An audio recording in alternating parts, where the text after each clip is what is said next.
시청자 여러분 안녕하십니까. 하루의 뉴스를 정리해드리는 YTN 뉴스나이트입니다. 앞으로 45일 이태원 참사의 진상규명을 위한 국회 국정조사가 진행됩니다.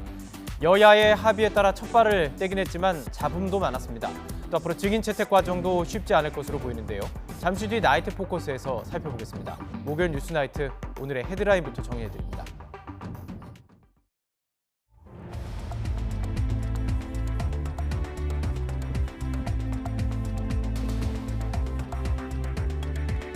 (11월 24일) 목요일 뉴스나이트 오늘의 먼저 헤드라인 전해드립니다. 우리나라 월드컵 축구대표팀이 잠시 후 우루과이와 첫 경기를 치릅니다. 벤투 감독은 손흥민 선수는 출전하지만 황희찬 선수는 나올 수 없을 것 같다고 말했습니다. 지금 서울 광화문 광장을 비롯해서 전국 곳곳에서 이미 크고 작은 응원전이 펼쳐지고 있습니다. 윤석열 대통령과 한동훈 법무부 장관 등을 청담동 술집에서 봤다고 말한 것으로 알려진 첼리스트 A씨가 경찰 조사에서 그 내용은 당시 남자친구를 속이려 한 거짓말이었다는 취지로 진술한 것으로 알려졌습니다. 경찰은 A씨가 당시 남자친구에게 말한 내용이 어떤 경로로 유포됐는지에 대해서도 수사하고 있습니다. 국정감사에서 청담동 술자리 의혹을 처음 제기한 민주당 김의겸 의원은 윤석열 대통령 등 관련된 분들에게 심심한 유감을 표한다고 말했습니다. 국민의힘은 김 의원이 더 이상 공인 지위에 있어서는 안 된다며 의원직 사퇴를 촉구했고 한동훈 법무부 장관은 법적 책임을 묻겠다고 경고했습니다. 이태원 참사 국정조사 대상 기관에 대검찰청을 포함할지를 놓고 신경전을 벌이던 여야가 진통 끝에 국정조사 계획서 채택에 합의했습니다. 대검찰청을 조사 대상에 넣는 대신 마약 수사 관련 부서로 한정하기로 했습니다. 검찰이 최근 이재명 민주당 대표와 주변 인물들에 대한 계좌 추적에 나선 것으로 파악됐습니다.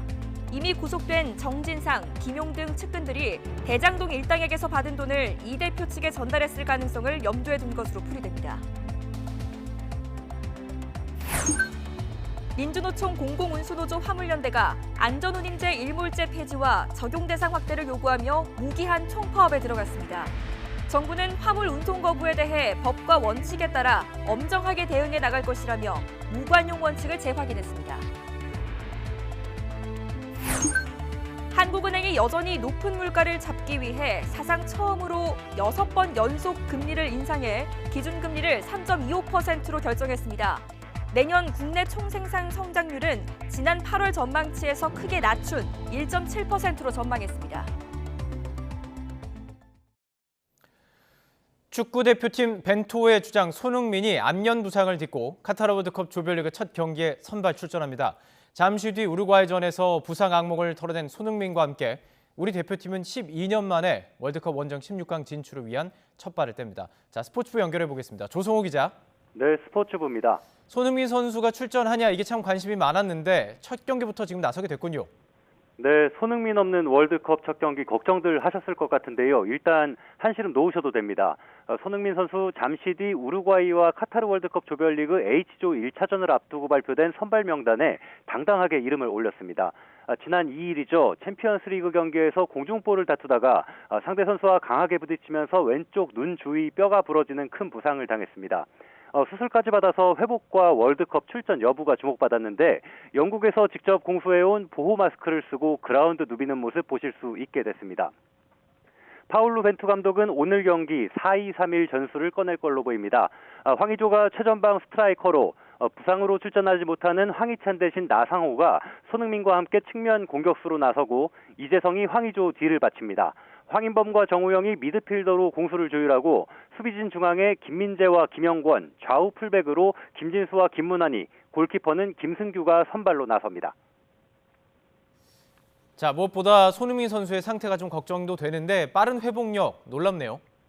네, 포르투갈과 조별리그 마지막 경기에나 나온다면 다행이다 이런 우려와 함께 카타르에 왔는데 모두의 예상을 깨고 첫날부터 훈련에 나섰고 또 최근에 머리까지 사용하면서 부상을 극복해가는 모습이었습니다.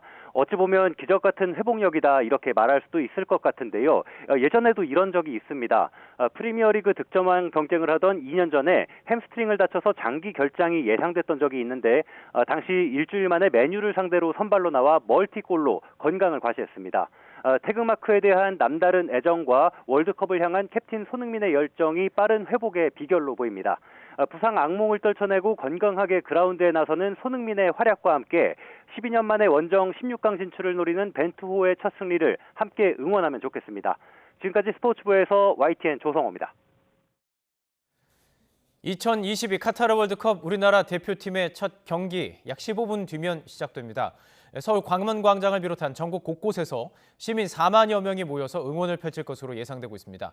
경찰과 지자체는 안전사고에 대비해서 인파 관리에 나섰습니다. 자세한 내용 취재기자 연결해서 알아보죠. 황보혜경 기자. 네, 서울 광화문광장에 나와 있습니다. 자, 이제 곧 경기가 시작될 예정입니다. 현장 분위기 전해주시죠. 네, 붉은 악마의 상징인 머리띠 불빛이 어두운 광장을 밝히고 있습니다. 경기 시작이 다가올수록 시민들이 목청껏 응원 구호를 외치는 등 분위기가 한층 달아오르고 있습니다. 오늘은 이곳 서울 광화문광장을 포함해 전국 12개 장소에서 경찰 추산 4만여 명이 모여 거리 응원을 펼칠 거로 예상됩니다. 특히 2만여 명이 모일 거로 예상된 경기 수원 월드컵 경기장도 응원 열기로 가득한데요. 현장 목소리 들어보시죠. 지금부터 우리 대한민국 축구 국가대표님이 꼭 수원 월드컵 경기장에서 다들 모인다고 해서 한국이랑 일본도 이긴 것처럼 저희도 한 3대1 이길 것 같아요. 저는 이재성 선수가 제일 마음을 담아서 다 같이 외쳐보겠습니다. 오늘 광화문광장엔 주최 측 추산 붉은 악마 응원단 만여 명이 모인 거로 예상됩니다. 애초 광화문광장 거리 응원은 이태원 참사 여파로 취소될 예정이었는데요. 붉은 악마 측이 안전요원을 300여 명까지 늘리는 등 추가 대책을 마련하면서 서울시가 조건부로 광장 사용을 허가했습니다. 경찰청은 광화문광장에 8개 기동대, 경찰관 41명 등 인력 600여 명을 투입해 인파를 관리하기로 했습니다. 특히 광장을 5개 구역으로 나눠 사람들이 특정 지역에 몰리지 않도록 한다는 방침입니다. 서울시도 비상 상황에 대비해 현장에 종합 상황실을 운영하고 있습니다. 또 행사가 끝날 때까지 광화문광장과 가까운 세종문화회관 버스 정류소를 임시 폐쇄하기로 했습니다. 붉은 악마는 우리나라 축구대표팀의 경기가 있는 오는 28일과 다음 달 2일에도 광화문광장에서 거리 응원을 벌일 계획입니다. 지금까지 서울 광화문광장에서 YTN 황보혜경입니다. 서울시 소방재난본부가 119 구급 구조대 6개 대를 광화문광장에 배치합니다. 현장에서 응급 환자가 발생할 경우 응급처치와 이송을 지원하고 대형 사고 상황에서는 인명구조 작전을 신속히 전개할 수 있도록 대비하는 조처입니다. 이와 함께 소방공무원 54명과 소방차 9대가 광화문광장 일대에서 대기합니다. 본부는 서울시 안전관리부서, 경찰 등과 협조체제를 구축하고 비상대응체계를 가동해서 정보를 공유하고 재난이 발생하면 신속하게 현장 긴급구조통제단을 가동할 방침입니다. 한국철도공사 코레일은 카타르 월드컵 거리 응원전과 관련해 시민 귀가 편의와 열차 안 혼잡도 완화를 위해서 임시 전동열차를 운행한다고 밝혔습니다. 임시 열차는 한국 대표팀 조별 예선 1차전이 열리는 오늘과 2차전이 열리는 오는 28일 이틀간 심야 시간대에 투입됩니다. 코레일은 서울 구로역에서 광운대역 구간에 하루 4차례 운행하기로 했다고 설명했습니다. 여야가 막판 진통 끝에 국회 본회의에서 이태원 참사 국정조사 계획서를 통과시켰습니다. 오늘부터 45일 동안 활동에 들어가는데 이태원 참사 원인과 배경을 두고 공방이 불가피해 보입니다. 권남기 기자입니다. 이태원 참사 국정조사가 힘겹게 첫 발을 뗐습니다. 국회는 본회의를 열고 찬성 220명, 반대 13명, 기권 21명으로 국정조사 계획서를 통과시켰습니다. 국정조사 계획서 승인의 건은 가결되었음을 선포합니다. 조사 기간은 45일로 오늘부터 준비를 시작해 다음 달 2일 내년도 예산안 처리 뒤 본격적으로 진행됩니다. 대통령실 국정상황실과 국가안보실 국가위기관리센터, 행정안전부, 경찰청 등이 조사 대상입니다. 안전보안을 만드는 문제 다 같이 지혜를 모아주시기 바랍니다. 대검찰청을 조사 대상에 포함할지를 두고 여야가 막판 신경전을 벌였고 마약 수사 전담부서로 한정하기로 어렵게 뜻을 모았습니다. 국정조사가 닻을 올렸지만 여야 공방은 불가피할 것으로 보입니다. 국정조사 계획서는 관계당국의 초기 대응이 부실했고 참사 배경에 대통령실 용산 이전과 관계당국의 마약 단속이 작용했다는 지적이 있다고 명시했습니다. 참사 배경을 두고 여당인 국민의힘은 물론 대통령실도 쉽게 받아들이기 힘든 대목인데 실제 여당 내 친윤계 의원들은 무더기로 반대표를 던졌습니다. 반대니까 반대지. 용산 의중도 반영돼 있는 건가요? 국정조사가 정쟁만 일으킬 것이라는 주장이 현실화할 수도 있는 겁니다. 이재명 대표를 방탄하는데 활용하지 않았으면 합니다. 시간 끌기, 증인 엄호와 책임 은폐로 일관해서는 안 될 것입니다. 여야 공방만 가득할 것이란 일각의 우려와 강제력이 없다는 한계를 뛰어넘어 여야가 국정조사를 통해 이태원 참사 진상규명과 제대로 된 재발 방지책을 내놓을 수 있을지 관심입니다. YTN 권남기입니다. 이태원 참사를 수사하는 특별수사본부가 헬로윈 관련 정보 보고서 삭제를 지시한 혐의를 받고 있는 경찰 고위 간부를 처음으로 불러 조사했습니다. 이임재 전 용산경찰서장을 비롯한 현장 책임자들도 줄줄이 조사를 받은 가운데 김광호 서울청장 등 윗선 소환으로 이어질 전망입니다. 임성재 기자가 보도합니다. 박성민 전 서울경찰청 정보부장이 피의자 신분으로 특별수사본부에 출석했습니다.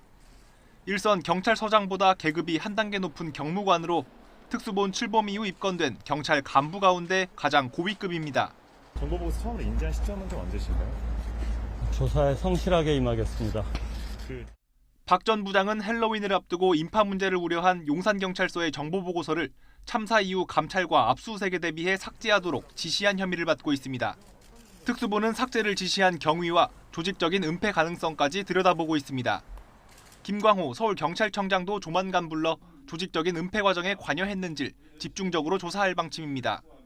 다른 주요 피의자들에 대한 소환 조사도 속도를 내고 있습니다. 먼저 이임재 전 용산경찰서장을 3일 만에 다시 불렀습니다. 1차 조사에서 혐의 충분히 소망하셨나요? 사실대로 성실하게 조사에 임하겠습니다.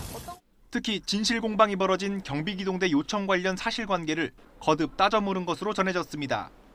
헬로윈 전 2차례에 걸쳐 경비기동대를 요청했다는 입장을 고수하는 이 전 서장과 달리 특수본은 노력해보라는 말 외에 실제 요청은 없었다는 판단입니다.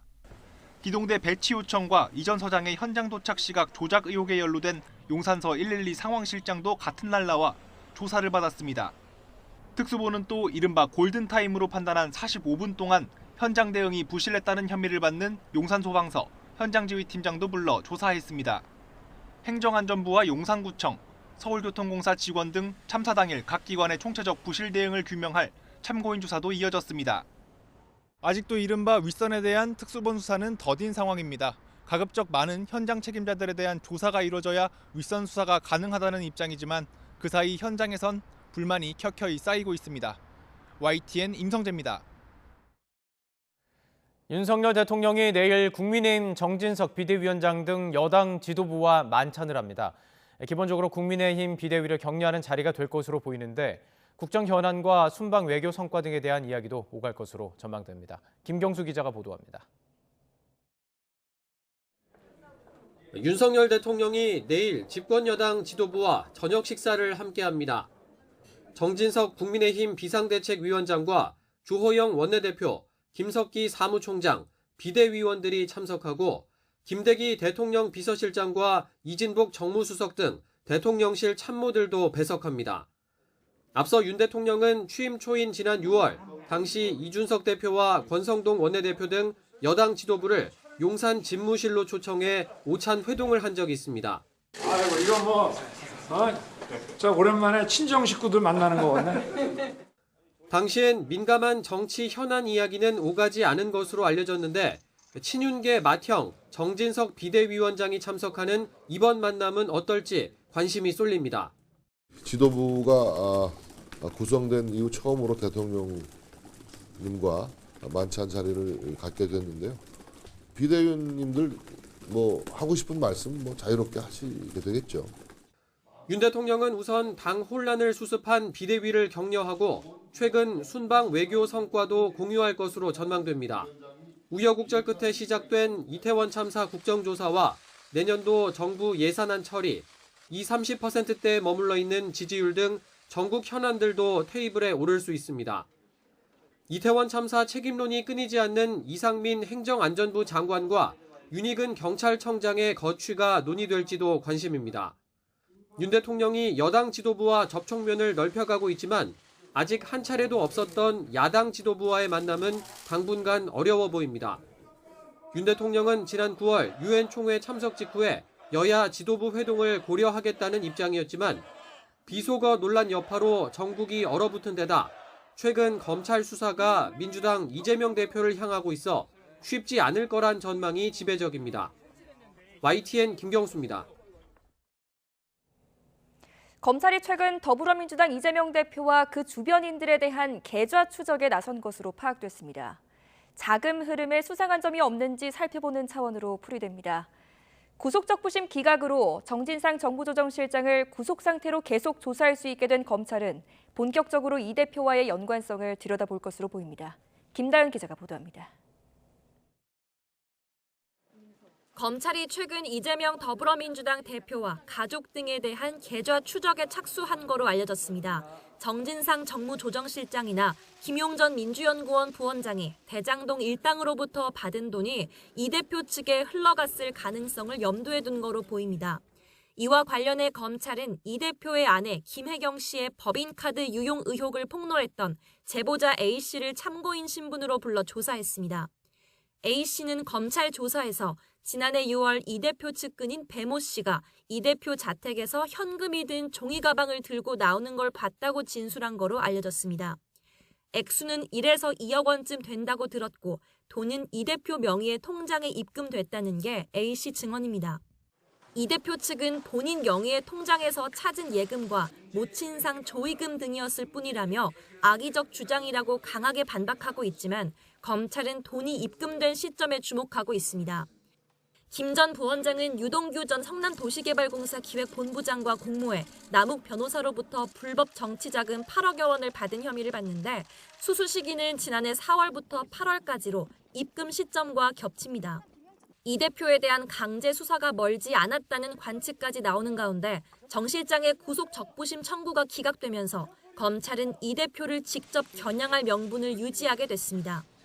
법원이 재차 구속 필요성을 인정하면서 정 실장은 구치소에 남게 됐지만 1년 전 먼저 구속됐던 대장동 일당은 구속기한 만료로 모두 풀려났습니다. 가장 마지막으로 석방된 화천대유 대주주 김만배 씨는 유 전 본부장이나 남 변호사와 달리 석방 직후 짧은 입장만 남긴 채 입을 굳게 다물고 있습니다. 법률적 판단을 떠나서 죄송하다는 말씀도 드리겠습니다. 그리고 향후 재판에 성실히 임하겠습니다. 죄송하다면서도 법률적 판단을 떠나란 단서를 단 만큼 김 씨가 여전히 혐의를 부인한다는 취지로 읽힙니다. 그러나 검찰은 천화동인 1호 배당금과 관련한 김 씨의 진술을 확보한 거로 알려졌습니다. 검찰은 정 실장의 구속영장에 김 씨가 일부 범행은 부인하지만 천화동인 1호 배당금을 이 대표 측근에게 줄 방법과 비율을 논의한 점은 인정했다고 적은 거로 전해졌습니다. 물론 정 실장 측은 허풍에 가까운 발언이었을 뿐 검찰 주장이 허위라는 입장인데 김 씨가 불구속 상태로 출석할 첫 재판에서 천화동인 1호 지분과 관련한 폭탄 발언을 쏟아낼지 관심이 높아지고 있습니다. YTN 김다연입니다. 윤석열 대통령과 한동훈 법무부 장관의 이른바 청담동 술자리 의혹 명예훼손 사건과 관련해서 첼리스트 A씨가 경찰 조사를 받았습니다. 서울 서초경찰서는 어제 윤 대통령 명예훼손 혐의로 고발당한 첼리스트 A씨를 불러 조사했습니다. 앞서 민주당 김의겸 의원은 지난달 국회 법제사법위원회 국정감사장에서 A씨와 남자친구의 대화 녹취록을 공개하며 한 장관에게 지난 7월 윤 대통령 그리고 김앤장 변호사 30여 명과 술자리를 가졌느냐고 질의했습니다. 해당 녹취록에서 A씨는 윤 대통령과 한 장관이 술을 마시고 노래를 불렀다고 말했지만 이번 경찰 조사에서는 이 내용이 남자친구를 속이려 한 거짓말이었다는 취지로 진술한 것으로 알려졌습니다. 청담동 술자리를 직접 봤다던 당사자의 이 같은 경찰 조사 내용이 알려지자 관련 의혹을 제기했던 민주당 김의겸 의원이 유감을 표명했습니다. 의혹의 당사자였던 한동훈 장관은 김 의원을 향해 사과할 필요 없고 법적 책임을 지면 될 것이라고 경고했습니다. 김승환 기자입니다. 제보 내용에 따르면 김앤장 변호사 30명가량이 있었습니다. 그리고 윤석열 대통령도 이 자리에 이 청담동의 바에 합류를 했습니다. 제가 저 비슷한 자리에 있거나 저 근방 2km 안에 있었으면 저는 뭐 걸겠습니다. 이건 뭐 것이죠. 청담동 술자리를 직접 목격했다는 당사자가 거짓말이었다고 진술한 것으로 알려지자 더불어민주당 김의겸 의원은 윤석열 대통령 등 관련된 분들에게 심심한 유감을 표한다고 밝혔습니다. 다만 설전을 벌였던 한동훈 장관 언급 없이 당사자의 진술이 사실이라면이라는 전제를 달면서 국회의원으로서 의무와 책임이었다고 해명했습니다. 몇 가지만 좀 말씀드려주세요. 한동훈 장관은 김의겸 의원을 겨냥해 앞으로도 국회의원 배지 뒤에 숨어 선량한 국민을 상대로 해코지를 할 것이라고 강하게 비판했습니다. 사과는 필요 없고 대신 법적 책임을 묻겠다고도 경고했습니다. 김의겸 의원은 사과하실 필요가 없습니다. 그분은 책임을 지셔야죠. 그분은 입만 열면 거짓말하면서도 지금까지 단 한 번도 책임을 지지 않았습니까? 대통령을 겨냥한 의혹 제기가 사실상 거짓말로 결론이 나자 민주당은 거리를 두며 공식 대응을 자제했습니다. 네, 논의된 건 없습니다. 대응할 계획도 없습니다. 네, 관련해서 대응이나 논의된 바는 없습니다. 국민의힘은 하이에나 정치의 참사라고 평가절하하며 지도부를 향해서도 찌라시 뉴스 생산자라면서 책임론을 제기했습니다. 이어 김 의원을 향해 의원직을 사퇴해 책임지는 모습을 보이라고 촉구했습니다. 아니면 말고식의 폭로를 한 일이 한두 번이 아닙니다. 더 이상 공인 지위에 있어서는 안 되는 인물이라고 판단합니다. 당 대변인의 크게 빗나간 의혹 제기가 자충수로 돌아오자 더불어민주당에선 당혹스러운 분위기가 감지됩니다. 여기에 국회의원과 국무위원 간 설전이 지속되는 데 대한 국민적 피로감이 상당하다는 지적도 나옵니다. YTN 김승환입니다. 검찰이 서해 공무원 피격 사건 당시 청와대 안보개통 책임자였던 서훈 전 국가안보실장을 소환 조사했습니다. 월북 조작과 기록 삭제 같은 의혹 전반의 정점에 있는 만큼 검찰은 서 전 실장에 대한 구속영장 청구를 검토하고 있는 것으로 알려졌습니다. 김혜린 기자입니다. 서훈 전 청와대 국가안보실장이 비공개로 검찰에 출석했습니다. 피고 발인 신분으로 사실상 피의자 조사를 받았습니다. 지난 6월 고 이대준 씨 유족이 서 전 실장 등을 고발한 지 5달 만입니다. 검찰은 서 전 실장이 재작년 고인이 북한군에 피살된 다음 날 안보실 주최로 열린 관계장관 회의에서 고인이 자진 월북했다고 결론 내리고 이와 배치되는 기밀을 삭제하도록 정부기관에 지시했다고 의심하고 있습니다. 보안 유지가 강조된 당시 회의 이후 국방부가 군사정보 체계에서 군사기밀 60건을 삭제했다는 감사원 조사 결과도 나왔습니다. 검찰은 서 전 실장을 상대로 월북 결론을 내린 경위와 또 기밀 삭제 지시 여부 등을 집중 추궁한 것으로 알려졌습니다. 반면 서 전 실장은 기존 입장과 마찬가지로 혐의를 강하게 부인한 것으로 전해졌습니다. 근거 없이 월북으로 몰아간 적도 없고 그럴 이유도 시직도 없습니다. 하지만 검찰은 혐의 입증을 자신하는 분위기입니다. 앞서 검찰은 관련 기밀 삭제를 지시한 혐의로 구속된 서욱 전 국방부 장관 영장에 서 전 실장을 공범으로 적시했습니다. 구속 적부심을 통해 서 전 장관과 당시 수사를 담당한 김홍희 전 해양경찰청장이 석방되긴 했지만 당장 두 사람의 혐의를 입증하는 데에도 무리가 없다는 입장입니다. 검찰은 서 전 실장의 진술 내용을 분석한 뒤 조만간 신병 처리 방향을 결정할 방침으로 구속영장 청구도 적극 검토하는 것으로 알려졌습니다. 서 전 실장 소환 조사를 계기로 문재인 정부 안보라인 윗선에 대한 수사가 정점에 다다르면서 또 다른 주요 피고발인인 박지원 전 국정원장에 대한 조사도 임박했다는 관측이 나옵니다. YTN 김혜린입니다. 검찰이 민주당 노웅래 의원의 뇌물수수 의혹과 관련해 추가 압수수색에 나섰습니다. 서울중앙지검 반부패 수사 2부는 오늘 국회 본관에 수사관을 보내 노 의원이 20대 국회 과학기술방송통신위원장 시절에 썼던 컴퓨터와 또 당시에 작성했던 자료가 담긴 서버 등을 압수수색했습니다. 또 카카오 본사에도 검사와 수사관들을 보내 이메일 포렌식을 진행했습니다. 검찰 관계자는 앞서 이뤄진 노 의원의 의원회관 사무실과 자택 등에 대해 이뤄진 압수수색의 연장선상이라고 밝혔습니다. 최장기간 표류 끝에 임명동의안이 국회 본회를 통과하자 오석준 대법관 후보자는 공정하고 정의로운 판결을 위해 노력하겠다고 밝혔습니다. 오 대법관 후보자는 오늘 기자단에 전한 입장문을 통해서 임명동의 절차가 원만하게 마무리된 것에 대해 깊은 감사의 말씀을 드린다고 말했습니다. 그러면서 앞으로 대법관의 직무를 수행하면서 국민 누구나 수긍할 수 있는 공정하고 정의로운 판결, 법 앞에 평등이 지켜지는 판결, 우리 사회를 통합할 수 있는 균형 있는 판결을 할 수 있도록 성심을 다해 노력하겠다고 강조했습니다.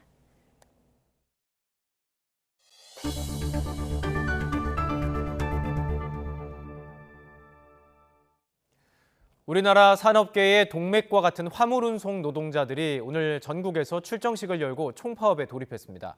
안전운임제의 확대 시행을 두고 정부와 입장차가 좁혀지지 않고 있는데 파업이 길어지면 우리 경제에 큰 타격이 예상되고 있습니다. 차상은 기자입니다.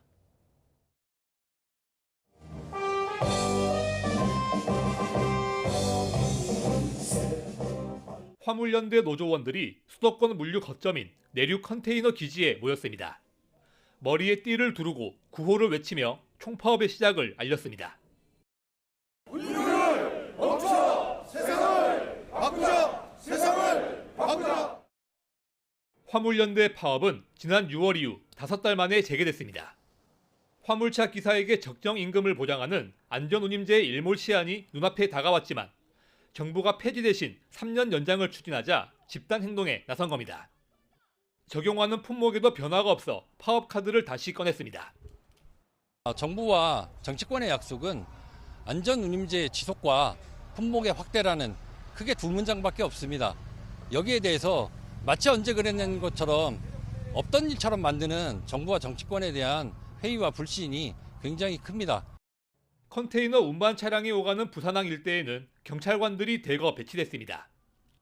집회 현장에서의 불법을 막고 파업에 참여하지 않는 화물차를 보호하기 위해 800명이 넘는 경찰관이 투입됐습니다.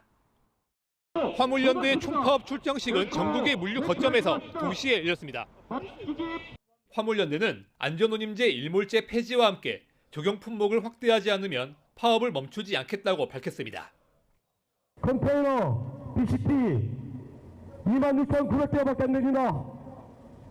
총 42만 두개 26,900 프로페지로 6.2%밖에 되지 않습니다. 충북 단양과 제천 지역 시멘트 업체들은 노조원과의 충돌을 예방하기 위해 트레일러를 이용한 출하를 임시 중단했고 전북 군산항에서는 경찰의 범칙금 부과를 두고 노조원이 항의하며 승강이가 벌어지기도 했습니다. 수출입 컨테이너의 경우 항만 적재 공간에 아직 여유가 있어 물류난이 가시화되진 않았지만 파업 기간과 참여 규모에 따라 상황이 급변할 수 있다는 우려가 나옵니다. YT의 차상입니다. 현대자동차는 화물연대 파업 여파로 오늘 아산 공장에서 출고할 예정이었던 차량 500여 대 중에 수출용 차량 300여 대 출고가 미뤄졌고 내수용 차량 200여 대만 출고했다고 밝혔습니다. 다만 수출일까지 아직 여유가 있어서 직접적인 피해가 발생한 것은 없다며 내일부터는 직접 차량을 항만까지 몰고 가는 로드 탁송 방식을 통해 정상적으로 출고할 예정이라고 설명했습니다. 화물연대 파업 첫날에 정부는 강경 대응 기조를 밝히면서 무관용 원칙으로 맞서겠다고 했습니다. 20년 가까이 한 번도 발동한 적이 없는 업무 개시 명령을 이르면 다음 주 국무회의에 상정하겠다는 발언도 나왔습니다. 최기성 기자가 취재했습니다. 원희룡 국토교통부 장관이 화물연대 파업 출정식이 열린 경기의왕 컨테이너 기지 안에 있는 안양 세관 건물을 찾았습니다. 긴급 현장 상황회의를 개최했는데 업무 개시 명령 발동을 위한 준비 작업에 착수했다며 화물연대를 압박했습니다. 실무적인 준비를 이미 착수했다라는 것을 말씀을 드립니다. 빠르면 우리 다음 주 화요일에 있는 국무회의 또는 임시국무회의를 열어서라도 주어진 의무와 권한을 망설이지 않고 행사할 것입니다. 2004년 화물자동차 운수사업법에 도입된 업무 개시 명령 조항은 아직 한 번도 발동된 적 없습니다. 운송사업자나 운수종사자가 정당한 사유 없이 화물운송을 집단 거부해서 화물운송에 커다란 지장을 주는 경우 국토부 장관이 명할 수 있도록 하고 있습니다. 이를 거부하면 3년 이하 징역이나 3천만 원 이하 벌금에 처하도록 법은 규정하고 있습니다. 회의를 마친 직후 원장관은 정부 서울청사로 자리를 옮겨 관계부처 장관과 함께 공동 담화문을 발표했습니다. 불법 행위는 끝까지 추적하겠다면서 파업 철회를 촉구했습니다. 정부는 정당성 없는 이번 집단운송 거부에 대해 법과 원칙에 따라 엄정하게 대응해 나가겠습니다. 집단운송 거부에 참여하지 않는 화물 운전자에 대한 운송 방해, 협박, 위해 등 불법 행위에 대해서는 끝까지 추적하여 무관용 원칙으로 단호하게 대응하겠습니다. 하지만 안전운임제를 영구화하자는 화물연대와 3년 연장하자는 정부 입장차가 좁혀지지 않아 갈등이 수그러들 기미는 보이지 않고 있습니다. 국토부는 첫날 파업 집회에 전체 조합원 절반에 못 미치는 인원이 참석했다고 추산했습니다. 또 비상수송대책본부를 꾸리는 동시에 주요 물류 거점에 경찰을 배치해 운송 방해 행위를 감시하고 있다고 설명했습니다. 국토부 관계자는 취재진과 통화에서 대화를 위해 노력하고 있다면서 협상 가능성은 열려 있다고 밝혔습니다. YTN 최기성입니다. 파업 첫날인 오늘 엄영소 국토교통부 2차관과 화물연대 이봉주 위원장이 대화를 나눴지만 합의점을 찾지는 못했습니다. 국토부는 양측이 오늘 낮 1시쯤 경기도 의왕 컨테이너 기지에서 안전운임제 관련 의견을 주고받았다고 밝혔습니다. 또 이 위원장이 안전운임제 적용 품목 확대와 화주처벌 규정 삭제 방침 철회 등을 요구했다고 전했습니다. 이에 대해 국토부는 안전운임제 제도 개선과 관련해 화주, 운송사, 차주 간 협의체 등을 통해서 제도 개선을 지속 논의해 나간다는 입장입니다. 이 안전운임제 일몰제 폐지를 주장하면서 총파업에 나선 화물연대가 긴급 기자회견을 열고 국토교통부의 주장이 사실과 다르다면서 정면 반박했습니다. 앞서 원희룡 장관은 정부합동 브리핑에서 정부의 TF 구성 제안을 화물연대가 거부했고 여러 차례 대화를 나눴지만 화물연대가 무리한 주장을 하면서 파업을 강행했다고 밝혔는데요. 관련 내용 직접 들어보시죠. 총파업 기간 한 차례 TF를 언급하였으나 이를 통해 안전운임제의 문제점을 논의하자며 화주 입장을 반영한 계약안 논의를 제안했기 때문에 화물연대는 품목 확대가 아닌 계약안 논의를 위한 TF에 반대했습니다.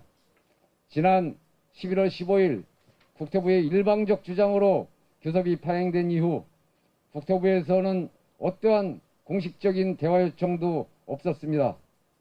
국토부의 연구 용역을 통해 입증된 제도의 효과마저도 부정하며 제도 폐지라는 결론을 위해 거짓말을 일삼는 국토교통부의 대처가 화물연대 총파업을 이야기했습니다.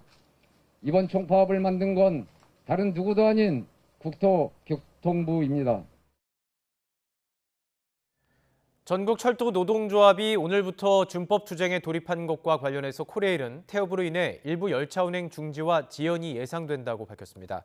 코레일은 가용 인력을 모두 동원해 이용객 불편을 최소화하겠다며 태업 기간 중 승차권 취소나 변경 수수료는 면제 조치한다고 덧붙였습니다.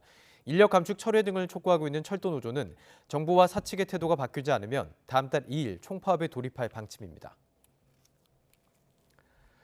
한국은행이 여전히 높은 물가를 잡기 위해서 사상 처음으로 6번 연속 기준금리를 올려서 3.25%로 결정했습니다. 내년 국내 총생산 성장률은 지난 8월의 전망치에서 크게 낮춘 1.7%로 전망했습니다. 김지선 기자가 보도합니다. 올해 마지막 열린 한국은행 금융통화위원회. 기준금리 인상에 이견은 없었습니다. 전원일치로 0.25%포인트 올리면서 기준금리는 연 3.25%로 높아졌습니다. 내년 소비자 물가 상승률 전망을 예상보다 소폭 낮추긴 했지만 목표로 한 2%까지는 갈 길이 멀다고 본 겁니다. 지난 4월 이후 6차례 연속 금리를 올린 건데 여기서 멈추긴 어려울 것으로 내다봤습니다. 목표 수준을 크게 상회하는 물가 오름세가 상당 기간 지속될 것으로 전망되므로 당분간 기준금리 인상 기조를 이어나갈 필요가 있다고 판단하고 있습니다. 0.5%포인트를 한 번에 올리는 빅스텝을 밟지 않은 건 경기 침체와 자금시장 경색 우려가 커졌기 때문입니다. 한국은행이 전망한 내년도 경제 성장률은 1.7%. 지난 8월 예상치에서 대폭 내렸는데 OECD 전망치보다도 낮습니다. 경기 둔화가 빨라질 수 있다는 우려 속에 긴축 속도 조절에 나선 것으로 풀이됩니다. 물가를 잡기 위해서 금리를 올리다 보면은 가계부채에서의 충격이 나타날 수 있지 않습니까? 그럼 내수 성장이나 수출 성장 양쪽에서 약간씩은 좀 위축이 나타나게 되니까요. 한국은행은 내후년 성장률을 2.3%로 전망하는 등 앞으로 1년 정도는 지나야 경제 회복 기미가 있을 걸로 내다봤습니다. YTN 김지선입니다. 오는 2060년엔 우리나라의 국가 채무가 경제 규모의 145%에 달할 것이라는 비관적인 전망이 나왔습니다. 국책연구기관인 한국개발연구원 KDI가 발간한 보고서를 보면 지금 같은 추세가 이어지면 오는 2060년 우리나라의 국가 채무 비율이 144.8%까지 치솟을 것으로 전망됐습니다. 지난 2020년 국가 채무 비율이 43.8%로 불과 30년 만에 국가 채무 규모가 3배 넘게 증가한다는 뜻입니다. 김여정 북한 노동당 부부장이 서울관역을 언급하며 윤석열 대통령을 실명 비난했고 또 여기에 정부 반대 투쟁까지 부추기는 담화를 내놨습니다. 이에 대해 정부는 북한이 책임을 전가하려는 시도이자 도적이 매드는 격이라며 강한 유감을 표명했습니다. 최두희 기자입니다. 북한 김여정 노동당 부부장이 이번에는 우리를 향해 막말 비난 담화를 쏟아냈습니다. 유엔이 탄도미사일 논의에 대해 초강경으로 대응하겠다고 위협한 지 이틀 만으로 이번에는 우리의 독자 제재 검토를 거론했습니다. 김 부부장은 남한이 독자 제재로 위태로운 상황에서 벗어날 수 있다고 생각한다면 천치 바보들이라고 비난했습니다. 그러면서 윤 대통령의 실명을 거론하며 천치 바보라고 비난한 뒤 남한 국민은 윤석열 정권을 왜 그대로 보고만 있는지 모르겠다며 문재인 정권이 해먹을 때는 적어도 서울이 자신들의 관역은 아니었다고 덧붙였습니다. 윤 대통령에 대한 막말 비난과 함께 정부 반대 투쟁을 사실상 선동하고 나선 겁니다. 또 전 정부 때는 서울이 관역이 아니었다고 말해 남남 갈등을 부추기는 발언도 쏟아냈습니다. 이에 대해 외교부는 김 부부장의 담화를 북한의 책임 전가 시도라며 성공할 수 없을 것이라고 강조했습니다. 최근 한반도에서의 긴장 고조 책임은 전적으로 북한의 불법적인 도발에 하고 있는 북한에게 있는 만큼 이를 우리 측에게 전가하려는 시도는 결코 성공할 수 없다고 보고 있습니다. 또 북한의 민감한 반응은 핵 개발을 단념시키려는 우리의 노력이 북한 정권에 상당한 영향을 미치고 있다는 점을 보여준다는 평가도 내놨습니다. 통일부도 도적이 매를 드는 식으로 책임을 전가하려는 태도에 강한 유감을 표한다며 반정부 투쟁을 선동하는 불순한 기도를 강력히 규탄한다고 밝혔습니다. YTN 최두희입니다. 군 당국은 오는 29일 북한의 핵무력 완성 선언 5주년을 앞두고 북한군 동향을 주시하고 있다고 밝혔습니다. 김준락 합동참모본부 공보실장은 오늘 브리핑에서 이같이 설명하며 확고한 대비 태세를 유지하고 있다고 강조했습니다. 그러면서 북한 전반적인 상황에서 주목할 만한 변화는 없다고 덧붙였습니다. 대륙간 탄도미사일 화성 17형 발사에 이어 북한의 추가 핵실험 가능성이 고조되는 가운데 미국이 세계 최대의 핵 추진 잠수함이 일본에 방문했다는 사실을 공개했습니다. 은밀하게 움직이는 게 생명인 핵잠수함의 위치를 알리는 건 이례적인데요. 북한의 7차 핵실험 의지를 꺾으려는 경고 메시지라는 분석이 나옵니다. 신준명 기자입니다. 거대한 고래를 닮은 검은 선체가 수면 위로 모습을 드러냈습니다. 길이 170.6m, 만재 배수량은 우리 해군의 독도함과 같은 19,000톤에 달하는 세계 최대 규모 오하이오급 핵추진 잠수함 미시간함입니다. 물 위로 떠오르지 않고 석 달간 작전을 전개할 수 있고 사거리 2,500km의 토마호크 순항 미사일을 150발 이상 탑재할 수 있습니다. 수중 침투 등 특수부대의 작전을 지원하는 기능도 갖추고 있습니다. 미국 인도태평양 사령부는 미시간함이 지난 10일 일본 오키나와 인근에서 수면 위로 부상한 사진을 공개했습니다. 그러면서 미 7함대 작전구역 배치의 일환이라며 지역 내 수중전 역량을 보완하기 위한 것이라고 설명했습니다. 은밀성을 요구하는 핵 잠수함의 위치를 공개하는 건 매우 이례적입니다.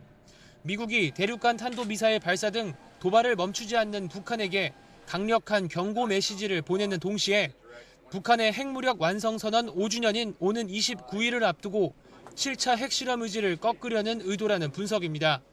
노골적으로 그런 걸 노출하면서 북한의 핵무력 도발을 강력히 저지하겠다. 이런 의도를 지금 보여주고 있는 것이죠. 합동참모본부는 오는 29일을 앞두고 북한군의 관련 동향을 주시하고 있지만 현재까지 주목할 만한 변화는 없다고 설명했습니다. 이런 가운데 북한 김여정 노동당 부부장은 ICBM 발사 문제를 논의한 유엔에 대해 초강경 대응을 엄포한 지 이틀 만에 윤석열 대통령을 향해서도 막말을 쏟아내며 비난 강도를 높이고 있습니다. YTN 신준명입니다. 외교 성과를 매듭짓기 위해 이 수출을 내세운 윤석열 대통령이 미래 신성장 동력으로 방위 산업을 꼽았습니다. 세계 4대 방산 수출국 도약을 목표로 범정부 차원의 수출 지원 체계를 마련하기로 했습니다. 조은지 기자입니다. 경남 사천의 한국항공우주산업 카이, 최첨단 4.5세대 초음속 전투기 KF-21 시험 비행을 참관한 윤석열 대통령이 엄지척을 외칩니다. 지난 5월 한미 정상회담 때 미국 바이든 대통령이 선물한 선글라스를 끼고 윤 대통령은 국내 기술로 개발한 항공기 여러 대를 구석구석 살폈습니다. 이어 처음 개최된 방산수출 전략회의. 윤 대통령은 방위 산업이 미래 신성장 동력이자 첨단 산업을 견인하는 중추라면서 세계 4대 방산 수출 강국 도약을 목표로 범정부 수출 지원 체계를 마련하겠다고 밝혔습니다. 기술 패권 경쟁이 심화되는 가운데 미래전의 게임 체인저급 무기 체계를 개발할 수 있는 기술 경쟁력을 확보해야 합니다.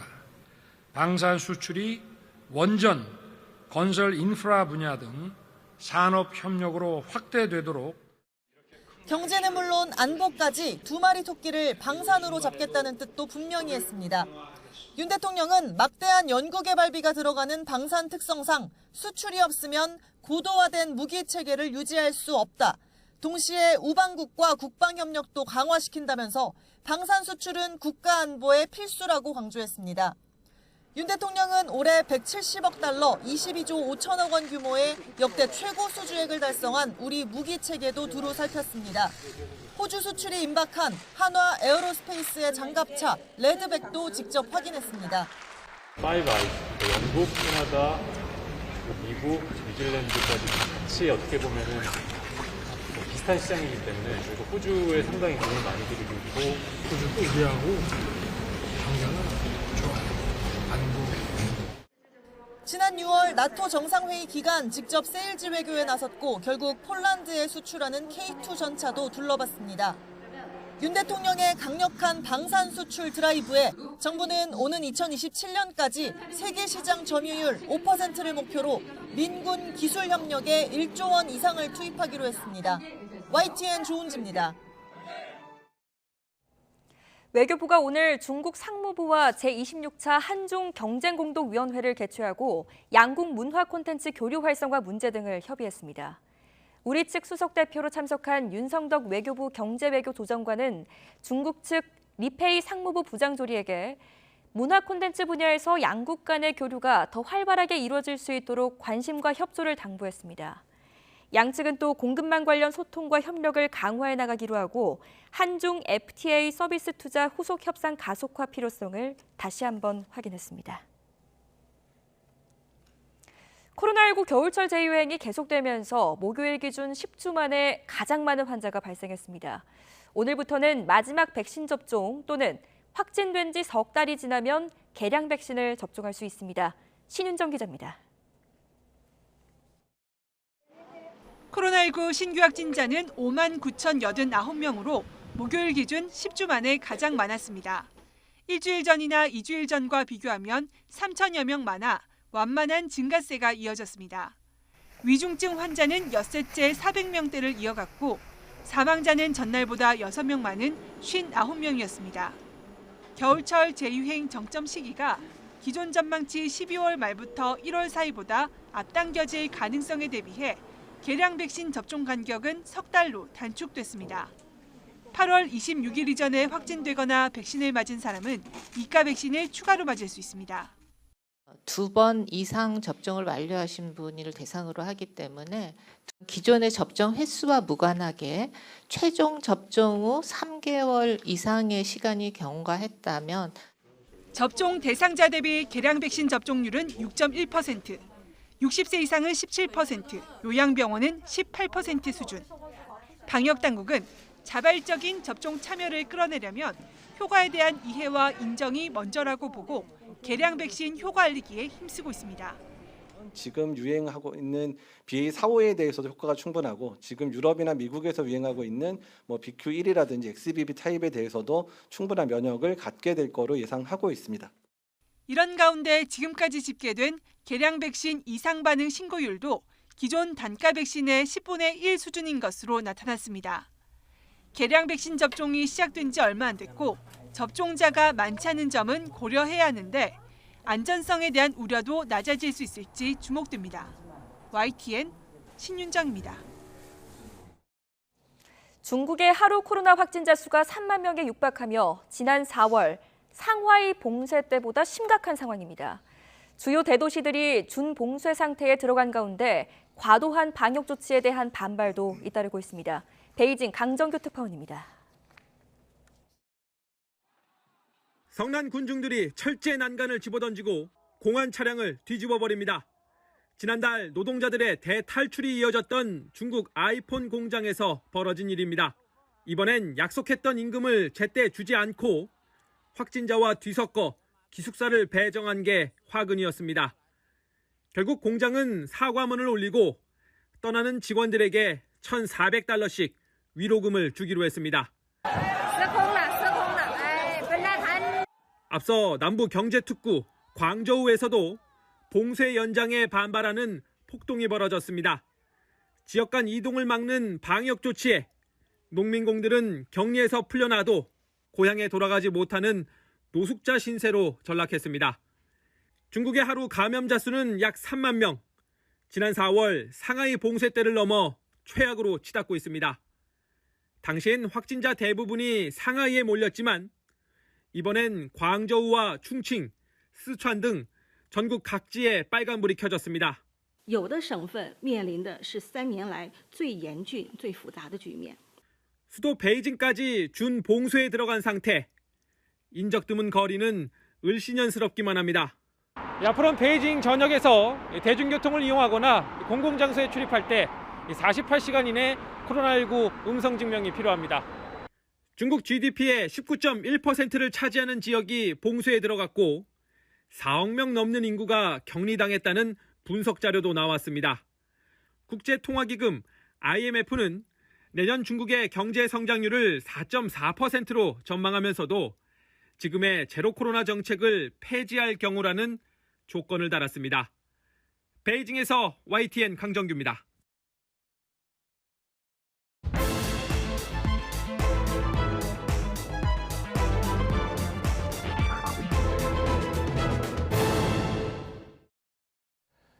정치권 관심 뉴스를 진단해보는 나이트 포커스입니다. 오늘은 김종혁 국민의힘 비대위원, 김준일 뉴스톱 대표 두 분 모셨습니다. 안녕하십니까? 안녕하세요. 예.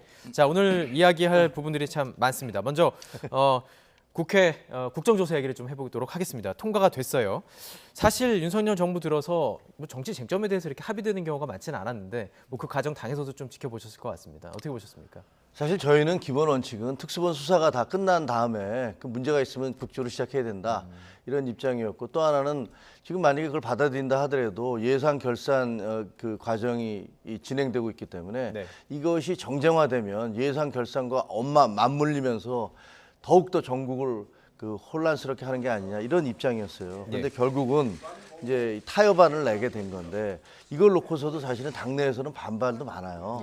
의원들 사이에서도 야 이게 무슨 소리냐, 그 특수본 결과가 나와야지 해야 되는 거 아니냐라고 하고, 또 지지자들 중에서는 뭐 항의 전화도 오늘 아침에 뭐 그 우리 비대위 얘기 들어보니까 조호영 원내대표가 좀 상당한 항의 전화를 많이 받고 있다고 연락을 받고 있다고 이렇게 하소연을 하시더라고요. 근데 사실 저희 입장에서는 이제 주 대표로서는 어쩔 수 없는 부분이 좀 있었던 것 같아요. 오늘 그 오석준 대법관에 대해서 그 통과가 됐잖아요. 예. 법원에 그 본회의에서 통과가 됐는데 사실 이분이 8월 29일 날 청문회가 끝났어요. 근데 야당이 압도적 다수를 갖고 있는데 120일 동안 이거를 그 처리를 안 해줘서 최장기 표류를 하고 있었던 거거든요. 예.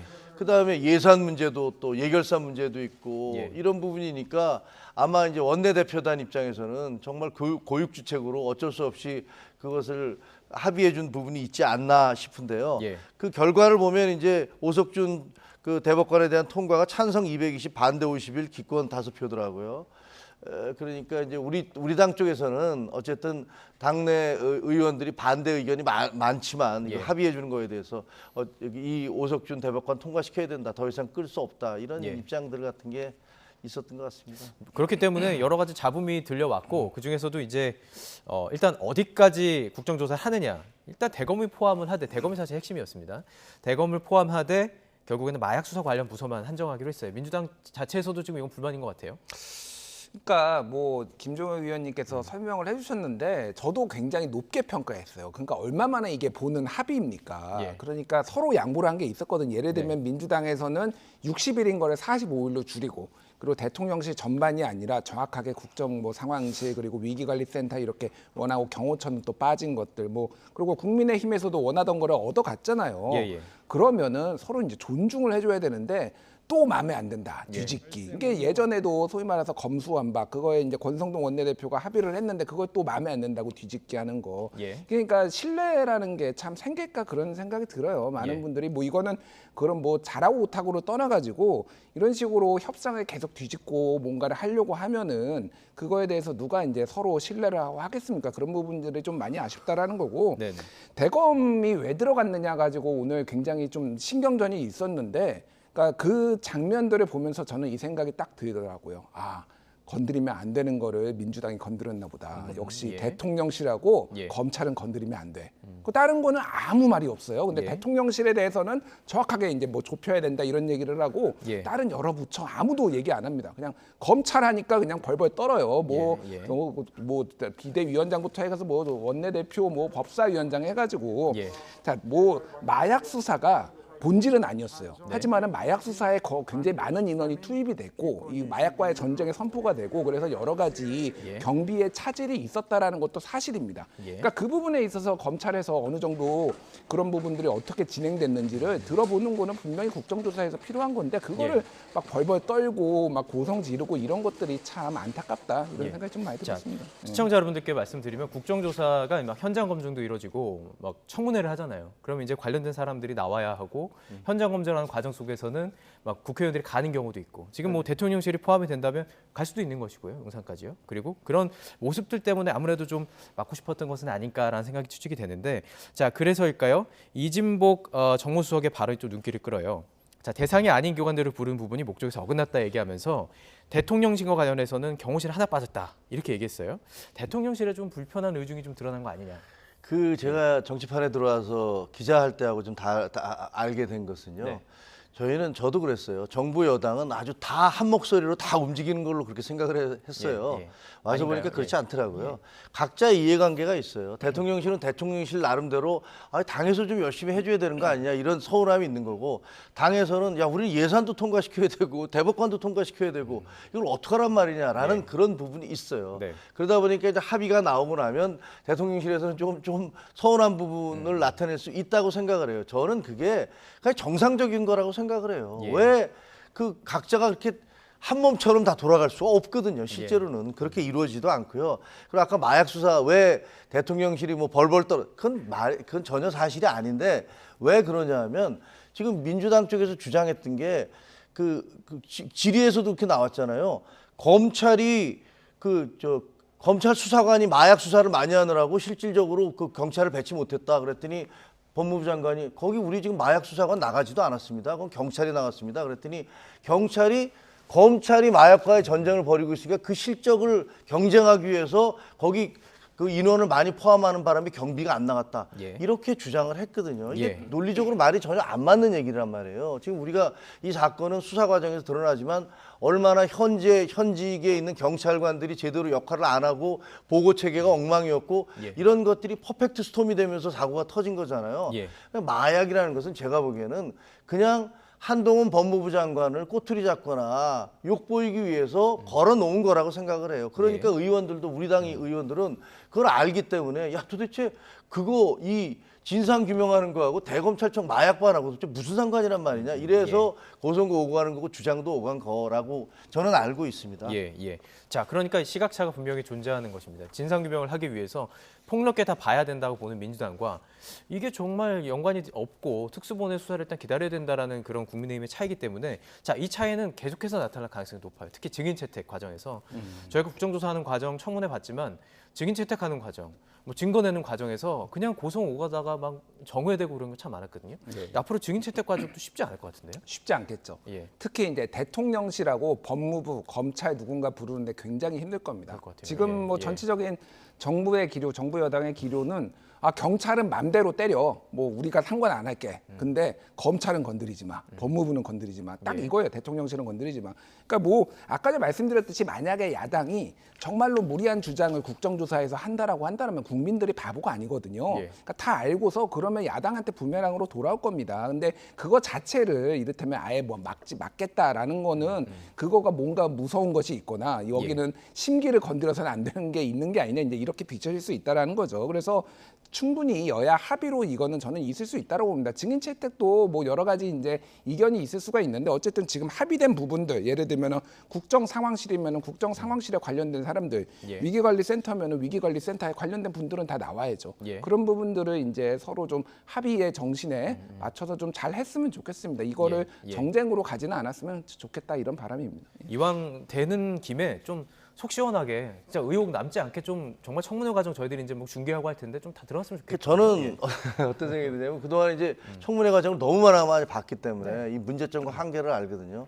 불러다 놓고 증인들 불러다 놓고 한마디도 안 물어보고 돌아가는 경우도 태반이고 그다음에 앉아서 예를 들면 3분질이면 2분 50초 동안 자기가 얘기하고 10초 동안 얘기하라고 얘기를 하고 그러니까 들으려고 하는 게 아니라 자기가 설교하거나 자기 어떤 발언 시간 많이 텔레비전에 나오게 하기 위해서 하는 것들이 거의 대부분이었어요. 여태까지 이 패턴이 벗어난 적이 없어요. 그래서 저는 정말로 이번에 특수본에서 나온 수사 결과와 거기서 한 발자국이라도 좀 더 나갔으면 좋겠어요. 그래서 정말로 이런 국조라는 게 무용 의미가 없다라는 얘기가 다시는 나오지 않도록. 근데 저는 좀 비관적으로 봅니다. 지금 예를 들면 역술인이라는 천공을 불러야 된다. 뭐 이런 얘기를 나오는 걸 보면 이게 무슨 진실 규명이 아니라 그냥 자꾸만 사람들의 입에 오르내리고 호기심을 자극하고 뭔가 음모론을 만들어내기 위한 그런 수단으로서 국조를 사용하려고 하는 게 아니냐 야당이 그런 의구심이 있어요. 그래서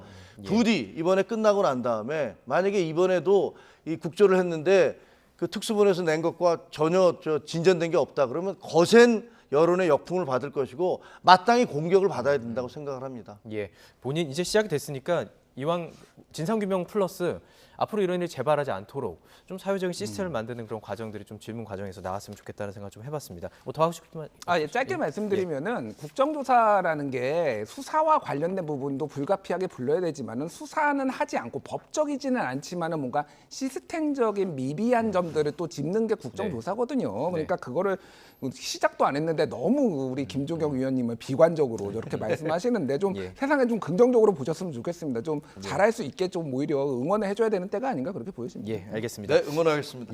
자, 지금 오늘 얘기한 지금 이 국정조사 이 내용이 내일 얘기가 나올까 궁금합니다. 내일 가시죠. 그러니까 지금 윤석열 대통령이 내일 여당 지도부를 초청해서 만찬을 가질 예정인데 그 자리에 가시죠. 어떤 얘기 좀 나눌 것 같습니까? 그게 이제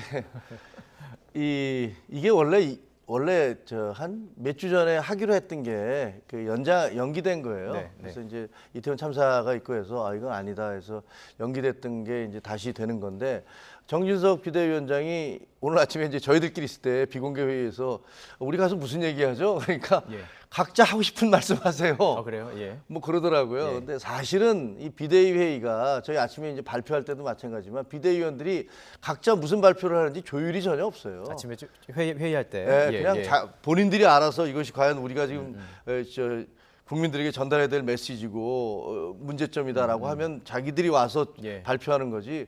아마 저는 저 대통령님과 만나는 그 과정도 여러분들이 여러 가지 다양한 생각들을 가져와서 다양한 방법으로 얘기를 할 거라고 생각을 해요. 저는 기자 출신이 카톡방 같은 데서 이렇게 얘기 나누고 그러지 않아요? 없어요. 그래서 저는 사실 궁금한 기자 출신이기 때문에 과연 이게 어떻게 진행될까도 저로서도 사실은 궁금한 대목 중에 하나입니다. 예, 알겠습니다. 자, 내일 뭐 여러 가지 얘기가 나온다. 지금 말씀하신 것처럼 각자 비대위원들의 주장들이 나올 텐데 지금 한 가지 관심 가는 거는 바로 원래는 이게 여야 지도부 다 모여야 되는 거 아니었느냐 이 부분이에요. 근데 어쨌든 야다가 지금 빠진 상태입니다. 이건 어떻게 보세요? 그러니까 뭐 박지원 국정원장의 말을 빌어서 제가 뭐 말씀을 드리면은 좁쌀 정치죠, 좁쌀 정치. 그러니까 좀 폭넓게 대통령이 만나야 되는데 제가 최근에 읽은 2개의 기사가 굉장히 인상적이었어요. 하나는 월간조선에서 쓴 거고 하나는 한겨레에서 쓴 겁니다. 월간조선 기사는 윤 대통령 내외를 공격하는 가짜뉴스와 흔들리는 대통령실이라는 최근에 나온 거예요. 근데 어떻게 해외 대통령들이 성공했나 5가지 요인을 딱 얘기를 했거든요. 취임 후 100일의 중요성, 강력한 비서실장, 국회 협력, 효율적인 홍보 방식, 그리고 리더십에 대한 연구 이건데 여기에서 레이건 대통령 사례를 얘기를 합니다. 레이건 대통령은 취임 100일 동안 460명의 국회의원을 만났다라는 거예요. 민주당 의원을 더 많이 만났다고 합니다. 그러면서 나 좀 도와달라라고 하니까 민주당 의원들이 감읍을 해가지고 거의 다 만난 거 아닌가요? 그러니까 뭐 이제 거기는 거의 다 만났다고 봐야죠. 그러니까 아니 포드보다 레이건이 더 나한테 잘해주더라라고 하면서 상당히 도와줬다라는 거예요. 그러니까 이런 것들이 성공의 리더십이라고 심지어 월간조선에서까지 열심히 써주고 있는데 대통령께서는 우리 편만 먹을게. 딱 하면 기자들하고 예전에 김치찌개 한번 먹기로 했잖아요. 기자들하고 싸워가지고 지금 먹겠습니까? 지금 분위기 나빠서. 그러니까 하나하나씩 배제하면서 이제 딱 우리 아군 같은 사람들끼리 모여가지고 먹어봤자 무슨 얘기가 나오겠습니까? 내가 노라고 하시는 분들도 없고. 그래서 김종혁 비대위원님이 왜 야당하고는 안 먹는지 가서 내일 꼭 여쭤봐 주셨으면은 전 개인적으로 굉장히 궁금하거든요. 한번 기자이시기도 했으니까 한번 여쭤봐 주셨으면 좋겠습니다. 여쭐 의향이 있으신지? 아니요, 그거는 지난번에 아까 말씀드렸던 대로 비대위가 이제 무너지고 2번째 비대위가 섰잖아요. 그러니까 어쨌든 저희도 처음 보는 거예요. 오히려 취지가 그런 취지가 아니군요. 그렇죠. 처음에 우리가 비대위가 1차 비대위가 뭐 법원에 의해서 해소가 됐고 해산이 돼버렸고 2차 비대위도 사실은 뭐 속된 말로 목이 달랑달랑했던 게 사실이에요. 그런데 이제 모두가 다 똑같은 판사가 결정 내리니까 2차 비대위도 아마 받아들여질 것이다 이렇게 얘기했고 저한테도 비대위원 가지 마라. 곧 문 닫을 거다 이렇게 얘기하는 분들 많았어요.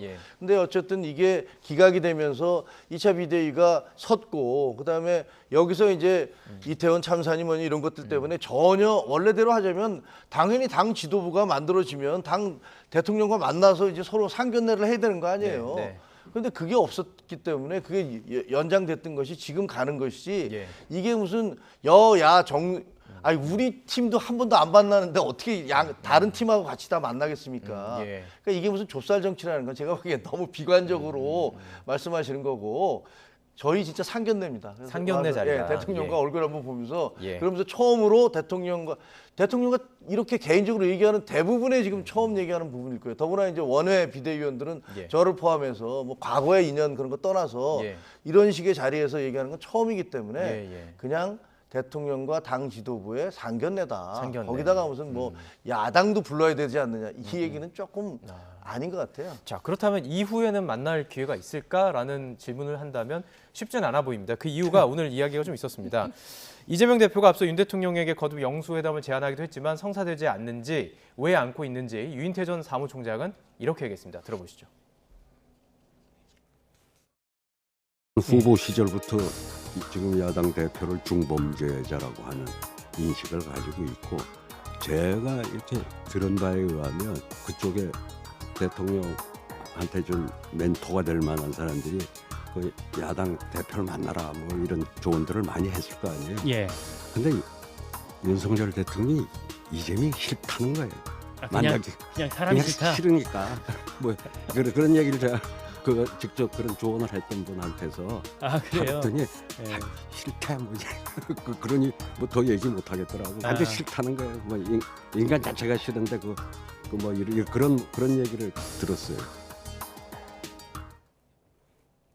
네, 물론 전해들은 얘기입니다. 이게 뭐 딱 사실은 아니고요. 전해들은 얘기에 따르면 아예 그냥 뭐 인간 자체가 싫다 이런 얘기를 했다는 거예요. 그러면 정말로 앞으로도 뭐 만날 기회도 없고 이제 조금 뒤에 다뤄보겠지만 이재명 대표에 관련해서는 조금 여러 가지 의혹들이 나오고 있기 때문에 쉽지 않지 않을까 이런 추측들 어떻게 보십니까? 근데 저 얘기가 처음이 아니라 네. 여러 이제 인터뷰를 하시는 분 원로분들이 비슷한 얘기를 다 하셨어요. 그래서 이제 멘토로서 이제 있었던 전 검찰총장 모 검찰총장이 있는데 그분도 내 얘기 안 듣는다. 그분도 윤석열 대통령 이제 더 이상 내 얘기 내 조언을 안 듣더라. 뭐 이런 얘기도 이제 언론에 나온 적이 있습니다. 그래서 쉽게 얘기하면은 윤석열 대통령께서는 아직도 검찰총장 마인드구나. 쉽게 얘기하면 범죄자랑 겸상 안 하겠다. 예, 뭐 이런 마인드로 지금 있으신 것 같아요. 그런데 뭐 정치권에 아주 유명한 얘기가 있잖아요. 예, 친구는 가까이 둬라. 적은 더 가까이 둬라. 예, 그러니까 나랑 적이지만은 그 사람의 의견이 경청할 얘기가 부분이 있으면 듣고 게다가 거대 야당이다라고 한다라면은 더욱더 협조를 구해야 되는데 그런 보수에도 그런 리더십들이 있었거든요. 아까 전에 제가 기사 두 개를 중에 하나만 말씀드렸잖아요. 하나가 한겨레에서 쓴 기사예요. 제목이 윤 대통령은 존슨이 선물한 처칠 팩터 내팽개쳤나라는 건데 이게 뭐냐면 처칠 팩터가 보리스 존슨 대통령이 아니 또 총리가 쓴 책이에요. 처칠에 대해서.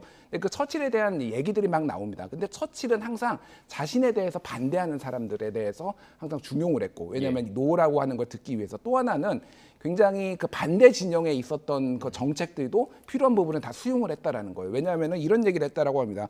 우리를 지지하지 않은 49%의 국민이 바보일 리가 없다라고 하면서 예를 들면은 NHS 그러니까 그쪽의 의료보험 시스템인데 이걸 노동당이 만들었는데 그대로 이거를 받아서 안 했다라는 거예요. 그러니까 이런 정도의 리더십들이 지금 윤 대통령한테 필요한데 너무나 아쉽고 조금 폭 좁게 너무 이렇게 정치를 하시는 거 아닌가 그렇게 좀 아쉬운 말씀 드리겠습니다. 꼭 이재명 대표가 아니더라도 뭐 진보 측의 원로들이라든지 이렇게 만날 수 있는 뭐 기회도 있을 텐데요. 어떻게 보세요? 아니, 그거는 뭐 얼마든지 가능하다고 생각하는데 적어도 이재명 대표에 대해서는 당 내에서도 거부감이 되게 많아요. 그래요? 우리 당 내에서도 사실 저희들끼리 이제 비대위에서도 얘기가 나오면 많은 의원들이 그 지금 범죄 수사를 받고 있는 분인데 그걸 왜 만나야 되느냐. 그 실질적으로 최근에 나온 보도는 무슨 뭐 현금을 다발로 갖고 은행에 했던 것들이 바로 이제 저희가 얘기 나눠볼 겁니다. 그런 얘기도 나오고 그 이전에도 김용이라든가 정진상 씨가 최측근 분신이라는 분들이 다 지금 구속된 상태 아닙니까? 기각이 적부심도 기각이 되고 그러기 때문에 사실상은 지금 이 수사가 끝나기 전에는 만약에 생각해 보세요. 대통령이 범죄 수사를 받고 있는 사람을 만나죠. 그러면 뭐라고 그러겠습니까? 다른 쪽에서는 야 지금 대통령이 면죄부 주는 거냐? 예를 들어서 뭐 지금 그 수사 지휘하는 거냐? 이렇게 얘기할 거 아닙니까? 그 입장을 바꿔놓고 생각해보면 너무나 명백해요. 이게 그냥 정책적인 차이에 대해서 상대방을 인정한다. 나와 생각이 다른 49% 얼마든지 인정해야 됩니다. 그러나 이거는 그런 문제가 아니잖아요. 정책 문제가 아니고 이것은 너무나 명백해 보이는 범죄 수사에 대한 문제이기 때문에 적어도 그 수사가 종결되기 전까지는 저도 반대할 것 같습니다. 대통령한테 만약에 제가 건의를 드린다면 만나시면 안 됩니다. 잘못하면 면죄부 준다는 얘기 듣습니다. 이런 얘기 할 것 같아요. 알겠습니다. 그럼 뭐 이 얘기를 본격적으로 해보죠. 지금 대장동 의혹을 수사하는 검찰이 주변인들의 이제 계좌 추적에 나서는 상황에서 증언이 나온 거죠. 이 김혜경 씨의 법카를 그 의혹을 제보한 그 비서죠. 그러니까 정리를 해보면 이재명 대표 집에서 현금을 꺼내서 줬다는 거예요. 근데 사실 그거 자체에 대해서는 큰 문제가 아닐 수도 있고 아직 현재는 모릅니다. 이 돈이 그냥 정확하게 보고된 돈이고 정확하게 출처를 문제가 되지는 않을 테지만 문제는 시기가 지금 김용 그 부원장이 돈을 받은 시기가 지금 겹친다는 거죠, 검찰의 주장은. 뭐 요거는 뭐 어느 정도 사실이고 민주당에서도 해명을 했기 때문에 돈 현금을 보관하고 있던 거를 은행 계좌에 이재명 대표의 은행 계좌에 넣은 거는 사실인 것 같습니다.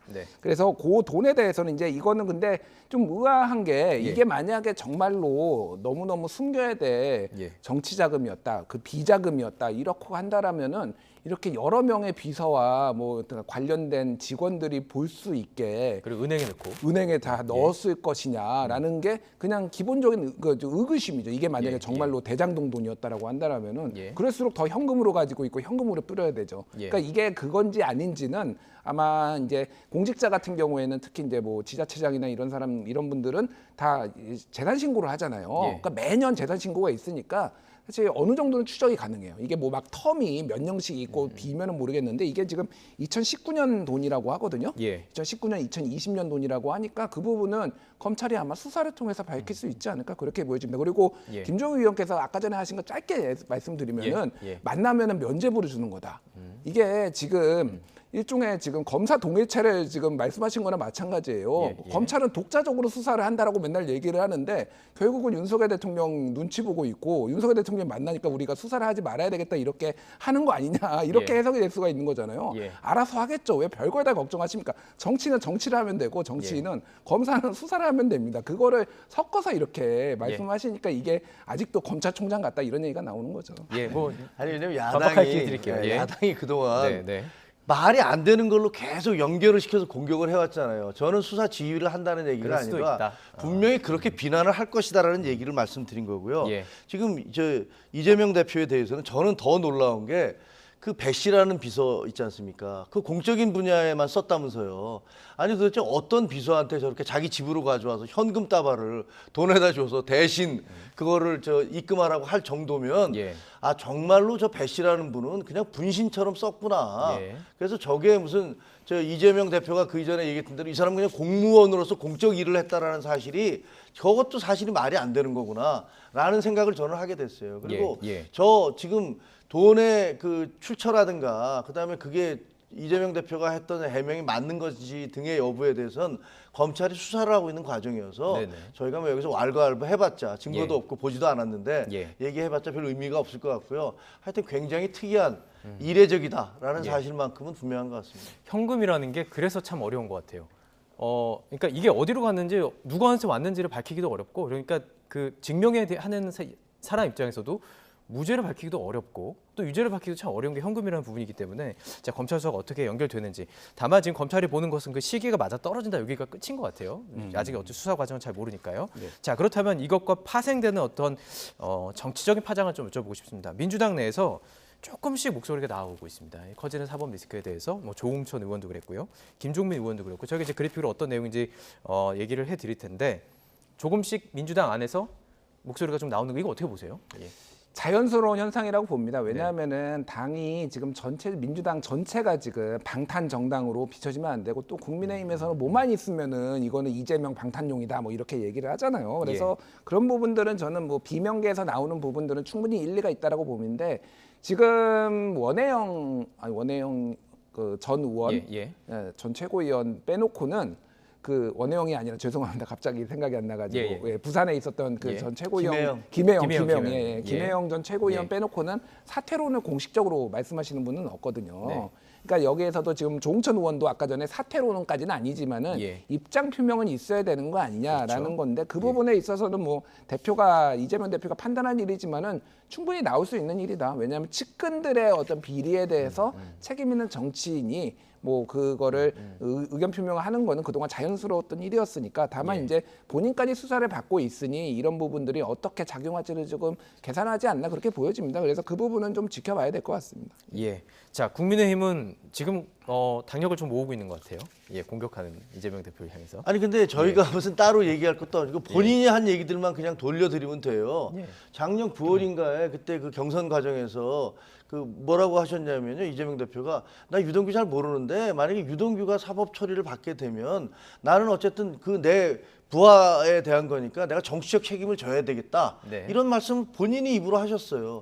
근데 이건 유동규가 아니잖아요.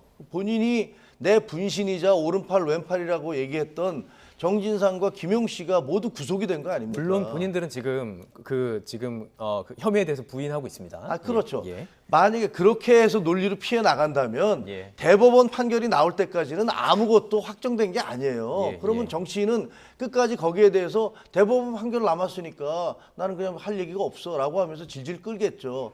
그러나 그것이 정치인들의 태도로서 옳은 것이라고 과연 국민들이 생각할지는 모르겠는데요. 예. 저희가 일부러 국민의힘에서 무슨 꼬투리를 잡아서 공격하는 게 아니라 예. 입장을 바꿔놓고 한번 생각해 보세요. 저희 당의 대표가 저렇게 많은 의혹으로 수사를 받고 있고 그걸로 논란이 되고 있으면 당연히 민주당에서도 야 당신하고 같이 대화 상대로 하기가 창피하니까 당대표 그만둬라. 예. 이렇게 얘기하지 않겠어요?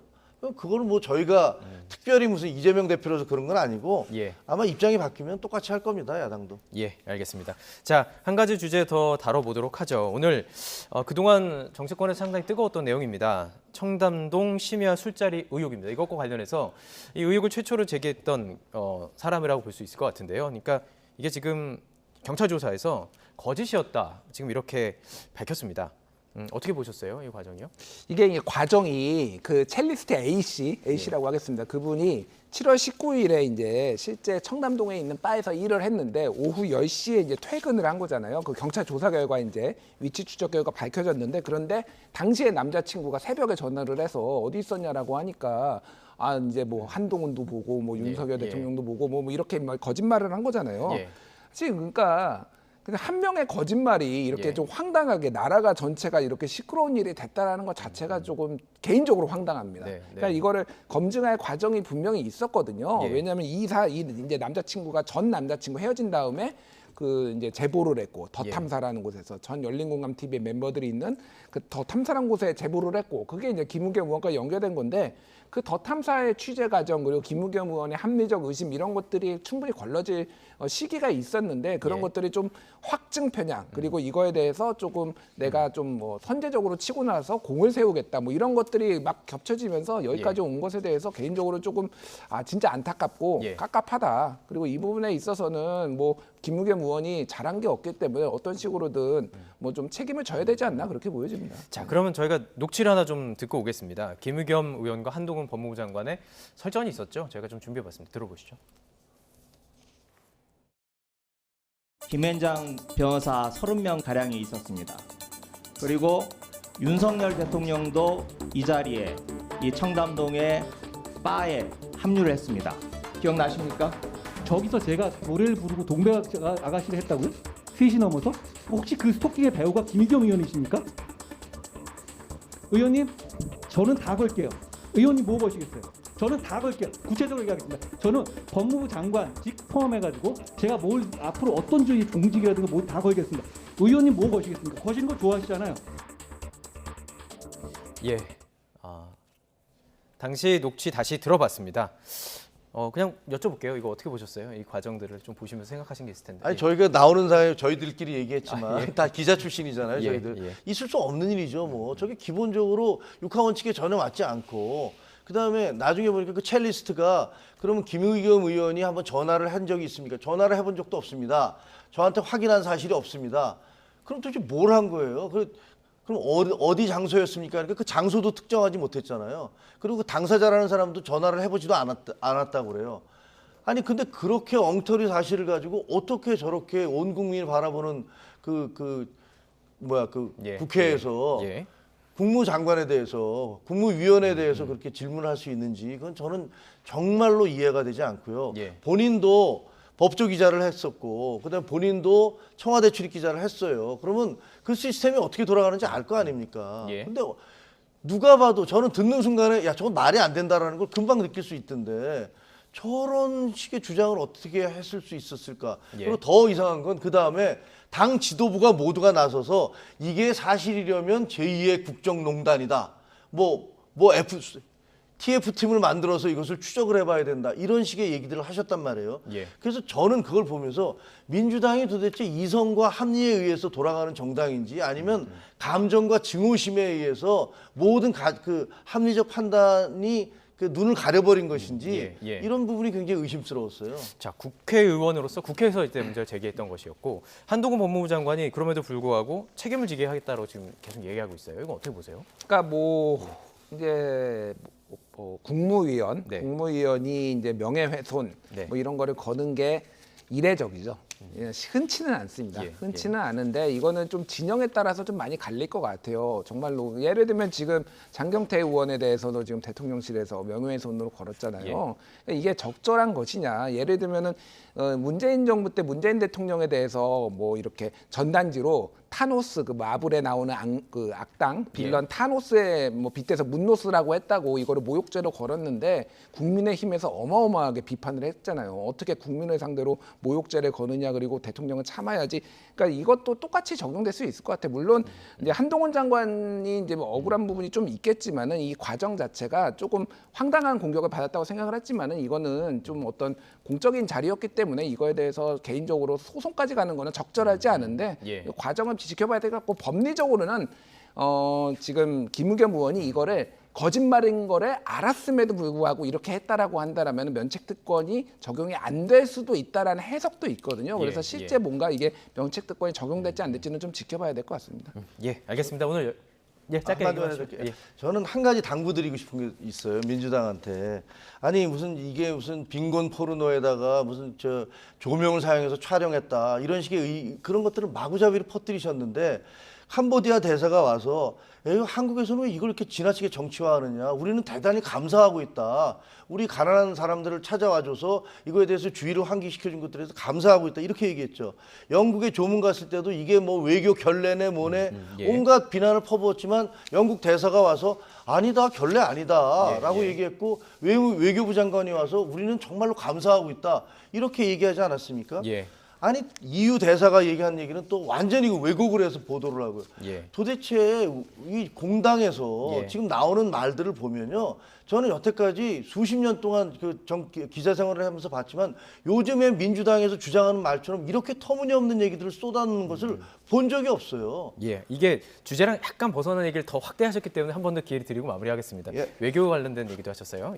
뭐 그러면은 우리나라에 와가지고 영부인이 한 거를 그러면은 기분 나빴다라고 할 외교적 수사가 있겠습니까? 외교적인 그런 제스처가 있겠습니까? 뭐 저거에 대해서는 적절한지 여부는 그 주최국에서 판단한 프로그램에 안 간 것, 뭐 기타 등등해서 국내적으로 논란이 되는 데에는 다 이유가 있는 거죠. 그래서 그거를 뭐 알리바이로 삼을 필요는 없고 다만 민주당에서 좀 실책한 부분에 있어서는 저는 적절한 의견 표시가 좀 있어야 되지 않을까 그렇게 보여집니다. 알겠습니다. 여기까지 듣도록 하겠습니다. 김종혁 국민의힘 비대위원, 김준일 뉴스톱 대표 두 분과 함께 이야기 나눠봤습니다. 고맙습니다. 고맙습니다.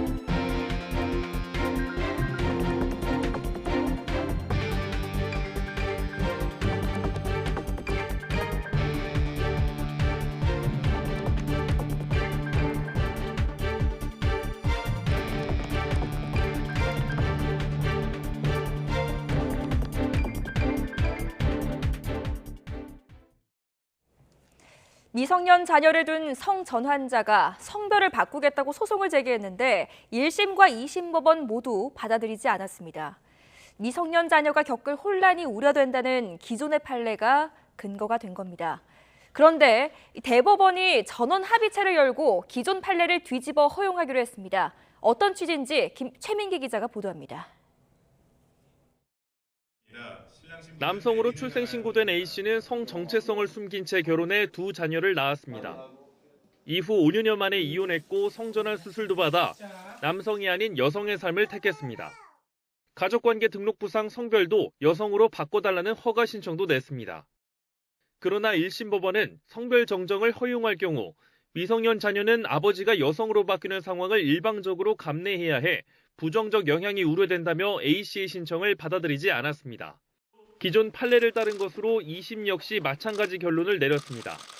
그러나 대법원이 전원 합의체를 열어 원심 결정을 깨고 사실상 성별 정정을 허용하라는 취지로 사건을 돌려보냈습니다. 11년 만에 기존 판례를 바꾸기로 한 겁니다. 미성년 자녀를 뒀다는 이유만으로 성전환자의 성별 정정 신청을 불허해서는 안 된다는 취지입니다. 이렇게 형성되는 부모-자녀 관계와 가족 질서 또한 전체 법 질서 내에서 똑같이 존중받고 보호되어야 합니다. 대법원은 성전환자도 성정체성에 따른 성을 법적으로 확인받을 권리가 있으며 이는 행복 추구권의 본질로 최대한 보장받아야 한다고 강조했습니다. 또 성별 정정 자체가 가족제도 내 성전환자 역할과 미성년 자녀의 권리를 훼손한다고 보기도 어렵다고 설명했습니다. 다만 대법원은 이번 결정이 현재 혼인 상태에서 미성년 자녀를 둔 성전환자에 대해서까지 판단한 것은 아니라고 덧붙였습니다. YTN 최민기입니다. 육군훈련소에서 훈련 중인 병사들에게 종교 행사 참석을 강요하는 건 위헌이라는 헌법재판소의 결정이 나왔습니다. 신앙을 가지지 않을 자유를 침해하고 또 국가가 특정 종교를 우대하는 것이라는 게 이 헌재의 판단입니다. 홍민기 기자입니다. A씨 등 5명은 지난 2019년 5월 육군훈련소에 입소했습니다.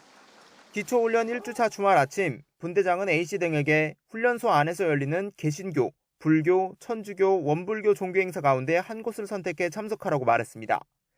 종교가 없던 이들은 어느 행사에도 가고 싶지 않다고 말했지만 다시 한번 생각해보라는 분대장 말에 결국 종교 행사에 참석했습니다. 그로부터 2달 뒤 이들은 종교 행사 참석을 강요받아 자신들의 종교의 자유 등 기본권을 침해당했다며 헌법소원 심판을 청구했습니다. 헌법재판소 역시 재판관 6대3 의견으로 육군훈련소 조치가 위헌이라고 판단했습니다. 헌재는 다른 사람에게 종교를 강제하는 것은 신앙 고백이나 기도, 예배 등 겉으로 드러난 행위를 통해서만 가능하므로 참석을 강요하는 것만으로도 신앙을 가지지 않을 자유를 침해한다고 판단했습니다. 또 훈련소 측이 4가지 종교만 강요한 것도 국가가 특정 종교를 장려하거나 반대로 종교단체가 군대라는 국가 권력에 개입해 영향력을 행사할 수 있으므로 국가와 종교를 분리하는 정교 분리 원칙에 어긋난다고 지적했습니다. 군인들의 정신력을 높이기 위해서라면 윤리교육 등 다른 방안도 고려할 수 있고 이런 조치는 오히려 종교에 대한 반감을 키울 수 있다는 의견도 있었습니다. 다만 이 조치가 종교 활동을 강요한 것으로 볼 수 없다는 소수 의견도 있었습니다. 이선혜, 이은혜 재판관 등 3명은 육군훈련소 지침이나 관련법에 종교의식을 강요하지 않고 참석하지 않아도 자유시간을 보장한다는 내용이 있다는 점을 들어 A씨 등의 헌법소원 심판 청구가 부적법하다고 판단했습니다. YTN 홍민기입니다. 생활고를 겪다가 극단적 선택을 한 수원 세모녀 사건으로 복지 사각지대에 대한 우려가 커지자 정부가 위기가구를 놓치지 않고 찾아내기 위한 대책을 내놨습니다. 위기가구를 찾을 때 질병과 채무 같은 정보도 확인하고 또 개인이 아닌 세대 단위 종합적 판단을 할 계획입니다. 김평정 기자입니다. 대형 병원에는 수술이나 장기 치료로 의료비 마련이 어려운 환자를 돕는 부서가 있습니다.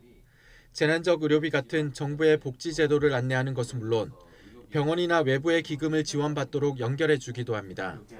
환자 본인이 상담을 요청하기도 하고 의료진이나 의료사회복지사가 도움이 필요한 환자를 찾아내기도 합니다. 환자의 요구를 저희가 들어보고 질환군에 따라서 그리고 경제적 정도에 따라서 가용한 자원들이 이게 다 다르거든요. 가장 환자한테 도움이 많이 되는 자원들을 저희가 연결하는 방식으로 업무를 수행하고 있습니다. 앞으로 정부도 위기가구를 찾아내는데 질병 정보 등 더 많은 요소를 활용하기로 했습니다. 기존의 단정과 단수, 건강보험료 체납 등 34가지 정보를 파악했지만 질병과 채무 등 10가지를 더해 44가지 정보를 확인하기로 했습니다. 이달에 중증 질환 산정 특례 등 5가지 정보를 우선 추가하고 재난적 의료비 지원 대상 등 5가지를 내년 하반기에 더 확충합니다. 채무 정보를 확인하는 계좌별 연체 금액 기준은 100만 원부터 1,000만 원까지 해서 100만 원부터 2천만 원까지로 확대합니다. 수도와 가스가 끊기기 전 단계인 요금 체납 정보도 위기가구 발굴에 활용합니다. 이렇게 확보한 정보를 토대로 앞으로는 개인 단위가 아닌 세대 단위로 종합적으로 판단해 위기가구를 보다 적극적으로 찾아낼 방침입니다. 세대 단위로 위기 정보를 분석하고 지역별 특성을 고려하여 발굴의 정확도를 높이겠습니다. 좀 더 빠르게 위기가구 발굴 체계에 포착되어 필요한 도움을 받으실 수 있을 것으로 기대합니다. 위기 가구로 의심되는 경우 연락처를 행정안전부와 통신사 등을 통해 확보할 수 있도록 사회보장급여법과 주민등록법 시행령 등의 개정도 추진합니다. 사망이 의심되는 가구의 구조와 구급을 위해 강제로 문을 열 수 있도록 경찰과 소방의 협조를 받을 수 있게 하는 지침도 마련됩니다. YTN 김평정입니다. 경찰이 긴급 상황 보고 지연이나 누락 가능성을 줄이기 위해 112 신고 사건을 스마트폰 앱으로 자동 전파하기로 했습니다. 경찰 대혁신 TF는 오늘 2차 회의를 열고 기존 전화나 무전, 문자 보고 체계를 개선한 스마트폰 앱을 내년 4월까지 개발하고 2개월 뒤에는 전국 시행하기로 했습니다. 새로운 앱에는 신고 녹취를 듣거나 출동 현장으로 길을 안내하는 기능이 탑재돼서 현장 책임자의 상황 판단을 도울 예정입니다. 지난해 우리나라 성인의 비만 유병률은 소폭 감소한 가운데 40대 남성과 30대 여성은 늘어난 것으로 나타났습니다. 질병관리청이 발표한 국민건강 영양조사 결과를 보면 지난해 성인 비만 유병률은 남성 46.3%, 여성 26.9%로 1년 전보다 각각 1.7%포인트, 0.8%포인트 감소한 것으로 나타났습니다. 전체적인 비만 유병률은 다소 줄었지만 40대 남성은 57.7%, 30대 여성은 25.7%로 1년 전보다 각각 7%포인트, 3%포인트 늘었습니다. 질병청은 코로나19 유행 2년 차인 지난해 국민 건강 수준이 1년 차인 전년보다 다소 개선됐지만 유행 이전 수준에는 미치지 못했다고 분석했습니다. 고령자와 장애인 같은 디지털 약자층이 키오스크를 이용하는 데 불편함을 크게 느껴서 개선이 필요한 것으로 나타났습니다. 한국소비자원이 키오스크 이용자 500명을 대상으로 불편했던 경험이 있었는지 조사를 해봤더니 응답자 47%가 그렇다고 답했습니다. 특히 60대 이상 고령층 53%는 조작이 어려워서 불편했다고 답했고 주문 화면 글씨가 작다는 의견도 20%를 넘었습니다. 또 키오스크 대부분 시각장애인을 위한 점자 표시나 음성 안내가 없었고 휠체어를 탄 경우 기기와 높이가 맞지 않은 것으로 조사됐습니다. 네, YTN은 코로나19 방역 사업에서의 불법 계약에 대해 연속 보도해드리고 있습니다. 이번에는 80억 원이 들어간 국가 방역 사업에서 수상한 정황이 포착됐는데 사업을 주도한 한국관광협회가 수의 계약을 맺기 위해 같은 사업을 여러 개로 쪼개는가 하면 실적이 부족한 업체와도 계약을 체결한 것으로 드러났습니다. 김철희 기자의 단독 보도입니다. 회장 가족회사에 수천만 원짜리 방역사업 일감을 준 것으로 드러났던 한국관광협회 중앙회. 이번에는 80억 원의 국고가 투입된 유원시설업 방역지원사업 과정에서 수십 건의 수의 계약을 맺은 것이 확인됐습니다. 유원시설업에는 리조트와 놀이공원, 워터파크 등이 포함되는데 코로나 위기 때 유독 큰 피해를 겪었습니다. YTN이 확보한 자료를 보면 중앙회는 유원시설에 방역 물품을 지원하겠다면서 전체 물품 계약의 60% 정도에 해당하는 45건을 수의 계약으로 체결했습니다. 현행법은 계약 추정 가격이 2천만 원 이하인 경우 등 예외적인 상황에서만 수의 계약을 허용하고 있습니다. 중앙회는 이 조항에 맞추기 위해 같은 사업을 여러 번 쪼개 계약금을 낮추는 식으로 수의 계약을 반복했습니다. 이런 쪼개기 수의 계약은 정상적인 경쟁을 막는다는 점에서 위법이라는 지적이 꾸준히 제기됐습니다. 중앙회는 정해진 시간을 맞추기 위해 수의 계약을 할 수밖에 없었고 나라 장터에서도 문제없다는 답변을 받았다고 해명합니다. 기본적으로 이제 경쟁을 다 하고 싶었는데 이게 2회 유찰을 하다 보니까 그냥 2, 3주가 훅 날아가더라고요. 다만 특정 업체에 특혜를 준 적은 없고 인터넷에서 필요한 물건을 찾은 뒤 업체에 직접 연락하는 식으로 계약을 맺었다고 덧붙였습니다. 하지만 확인해보니 역시 사실과 달랐습니다. 일부 업체는 인터넷 검색만으로는 판매처를 찾을 수 없었던 데다 해당 물품을 제대로 조달한 적도 없었던 겁니다. 이게 공개적인 쇼핑몰이 아니라서 키트는 지금 쇼핑몰에서 판매 안 하고 있고요. 그때에만 판매했었어요. 거기 유원시설에서.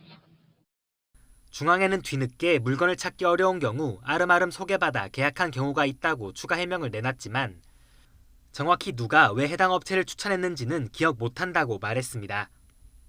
쪼개기 수의 계약에 수상한 정황까지 드러난 만큼 전체 계약에 대한 명확한 조사가 필요하다는 지적이 나옵니다. 수상한 정황이 드러난 만큼 한국관광협회중앙회가 각 업체와 어떻게 계약을 맺은 것인지 전체에 대한 명확한 조사가 필요해 보입니다. 긴급 수의 계약 사유에 감염병 예방이 포함된 건 지난 2020년입니다. 이후 방역을 핑계로 수의 계약을 남발하는 사례가 계속 드러나고 있는 만큼 법과 제도를 손봐야 한다는 목소리가 커지고 있습니다. YTN 김철입니다. 선거를 앞두고 유권자들에게 사과를 돌린 혐의로 고발당한 김미경 서울 은평구청장에 대해 경찰이 혐의가 없다는 결론을 내렸습니다. 서울경찰청 반부패 공공범죄수사대는 어제 공직선거법 위반 혐의를 받는 김 구청장에 대해 이같이 결정했습니다.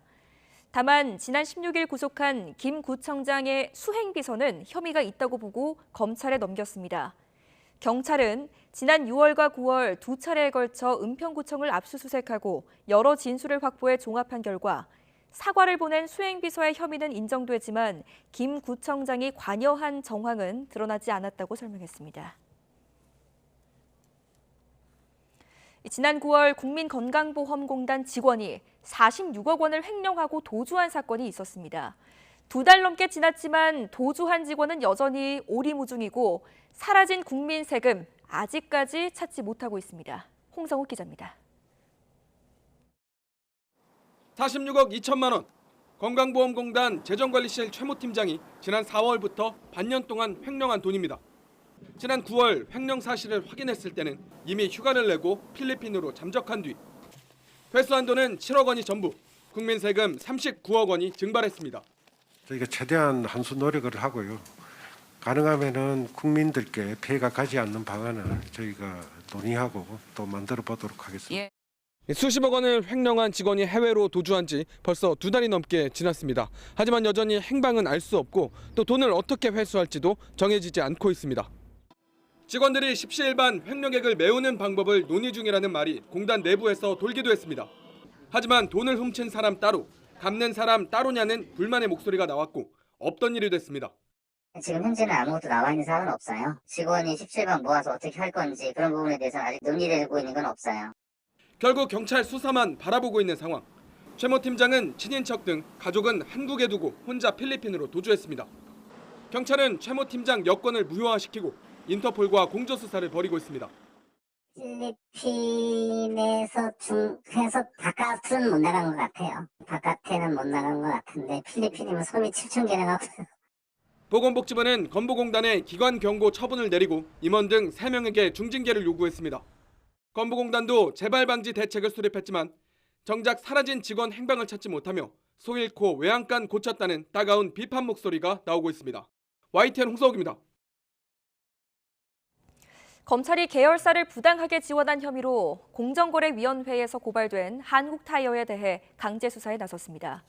서울중앙지검 공정거래조사부는 오늘 한국타이어앤 테크놀로지와 또 관계사 사무실 등에 검사와 수사관들을 보내 압수수색 영장을 집행했습니다.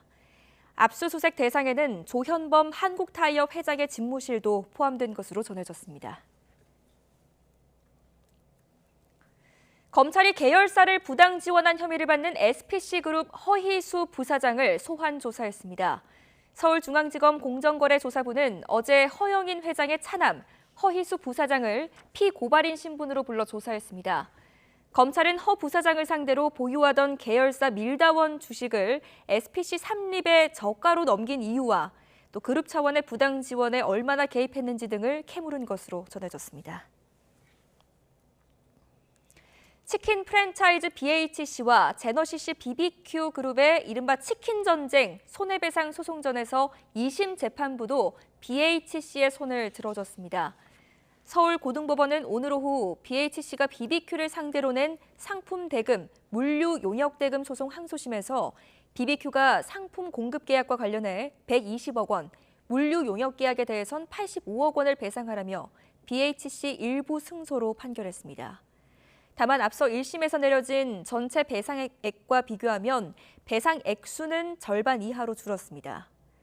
선고 이후 BHC는 법원의 판단을 존중한다며 경쟁사 억지 주장에는 단호하게 대처할 것이라고 밝혔고, BBQ 측은 이번 항소심에서 제기한 청구 금액 대부분이 기각됐다며 악의적 소송임이 밝혀지는 데 의미가 있다고 입장을 냈습니다.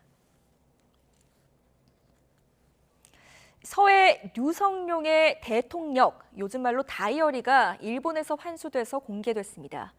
1600년 경자년에 대통령이 발견된 건 처음인데, 이순신 장군 전사 소식을 들은 류성룡의 탄식 등이 담겨 있어서 문화재적 가치가 높은 것으로 평가됩니다. 이교준 기자입니다. 문화재청이 공개한 경자년 대통령입니다. 오늘날 달력과 비슷한 것으로 총 16장의 여백 곳곳에 400여 년 전 서해 류성룡의 친필로 추정되는 메모가 빼곡합니다. 류성룡이 쓴 징비록과 필적이 같은데 1600년 경자년 대통령은 처음입니다. 지금 현재 종송가에 보관되어 있는 그 대통령이 여러 책이 있지만 1600년에 해당되는 내용은 없습니다. 그런 면에서 일단은 유일본이 확인됐다라고 하는 의미를 부여할 수 있을 것 같고요. 임진왜란 당시 군사 전략가로 활약하다 낙향한 류성룡 말년의 일상과 심경을 엿볼 수 있는데, 특히 이순신 장군과 관련된 부분이 주목됩니다. 대통령에 메어놓은 임시 표지를 보면 이순신 장군의 전사 소식을 접한 류성룡의 비통한 심경이 생생하게 적혀 있습니다. 명재상의 손때 묻은 다이어리엔 일본의 주작을 전한 강항의 귀국 등 당대 상황을 파악할 수 있는 기록이 적지 않습니다. 그가 언급한 인물만 190여 명에 달하고 유교 제례에 필요한 술 빚는 법도 상세하게 적혀 있습니다. 유성룡 선생의 종송가 소장 자료들인 보물, 유성룡 종가 문책에 빠져있던 새로운 자료를 발굴했다는 점에서 조선시대 기록문화유산의 연구와 활용에도 활력을 불어넣을 것으로 기대합니다. 이번 유물은 김문경 교토대 명예교수의 도움에 힘입어 국외소재 문화재재단이 일본 교토의 한 소장가에게서 사들여 지난 9월 국내에 들여올 수 있었습니다. YTN 이교준입니다. 지난 5월 별세한 배우 강수연 씨와 또 칸 국제영화제에서 감독상을 받은 박찬욱 감독이 올해 대중문화예술 분야 정부 포상 최고의 명예인 은관문화훈장을 받았습니다.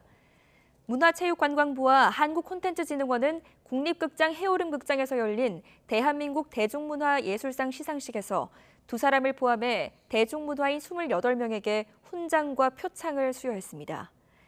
보관문화훈장은 영화 브로커로 한국인 최초 칸 국제영화제 나무주연상을 받은 배우 송강호 씨와 인기 드라마 작가인 박진숙 씨, 만화 작가인 허영만 씨가 받았습니다. 축구대표팀 주장 손흥민의 모습이 담긴 토트넘 호스퍼의 기념주화가 국내 처음으로 소개됩니다. 국내 유통을 맡은 풍산 화동양행은 토트넘 공식 기념주화가 카타르 월드컵에 맞춰 오늘부터 다음 달 9일까지 일반에 공개된다고 전했습니다. 금화와 은화 두 가지로 구성되는데 두 종류 모두 찰칵 세레머니를 하는 손흥민과 동료 케인, 호이비에르, 요리스가 새겨져 있습니다. 그룹 방탄소년단의 맏형 진이 다음 달 중순 전방 육군 사단 신병교육대로 입영합니다. 진은 다음 달 13일 경기 연천의 모 부대 신병교육대로 입대해서 5주 훈련을 받은 뒤 일선 부대에 배치될 예정입니다.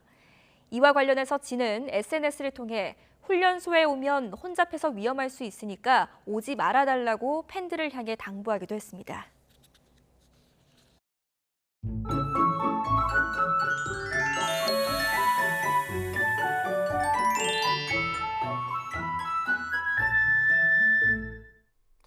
연일 선선한 가을 날씨가 이어지고 있습니다.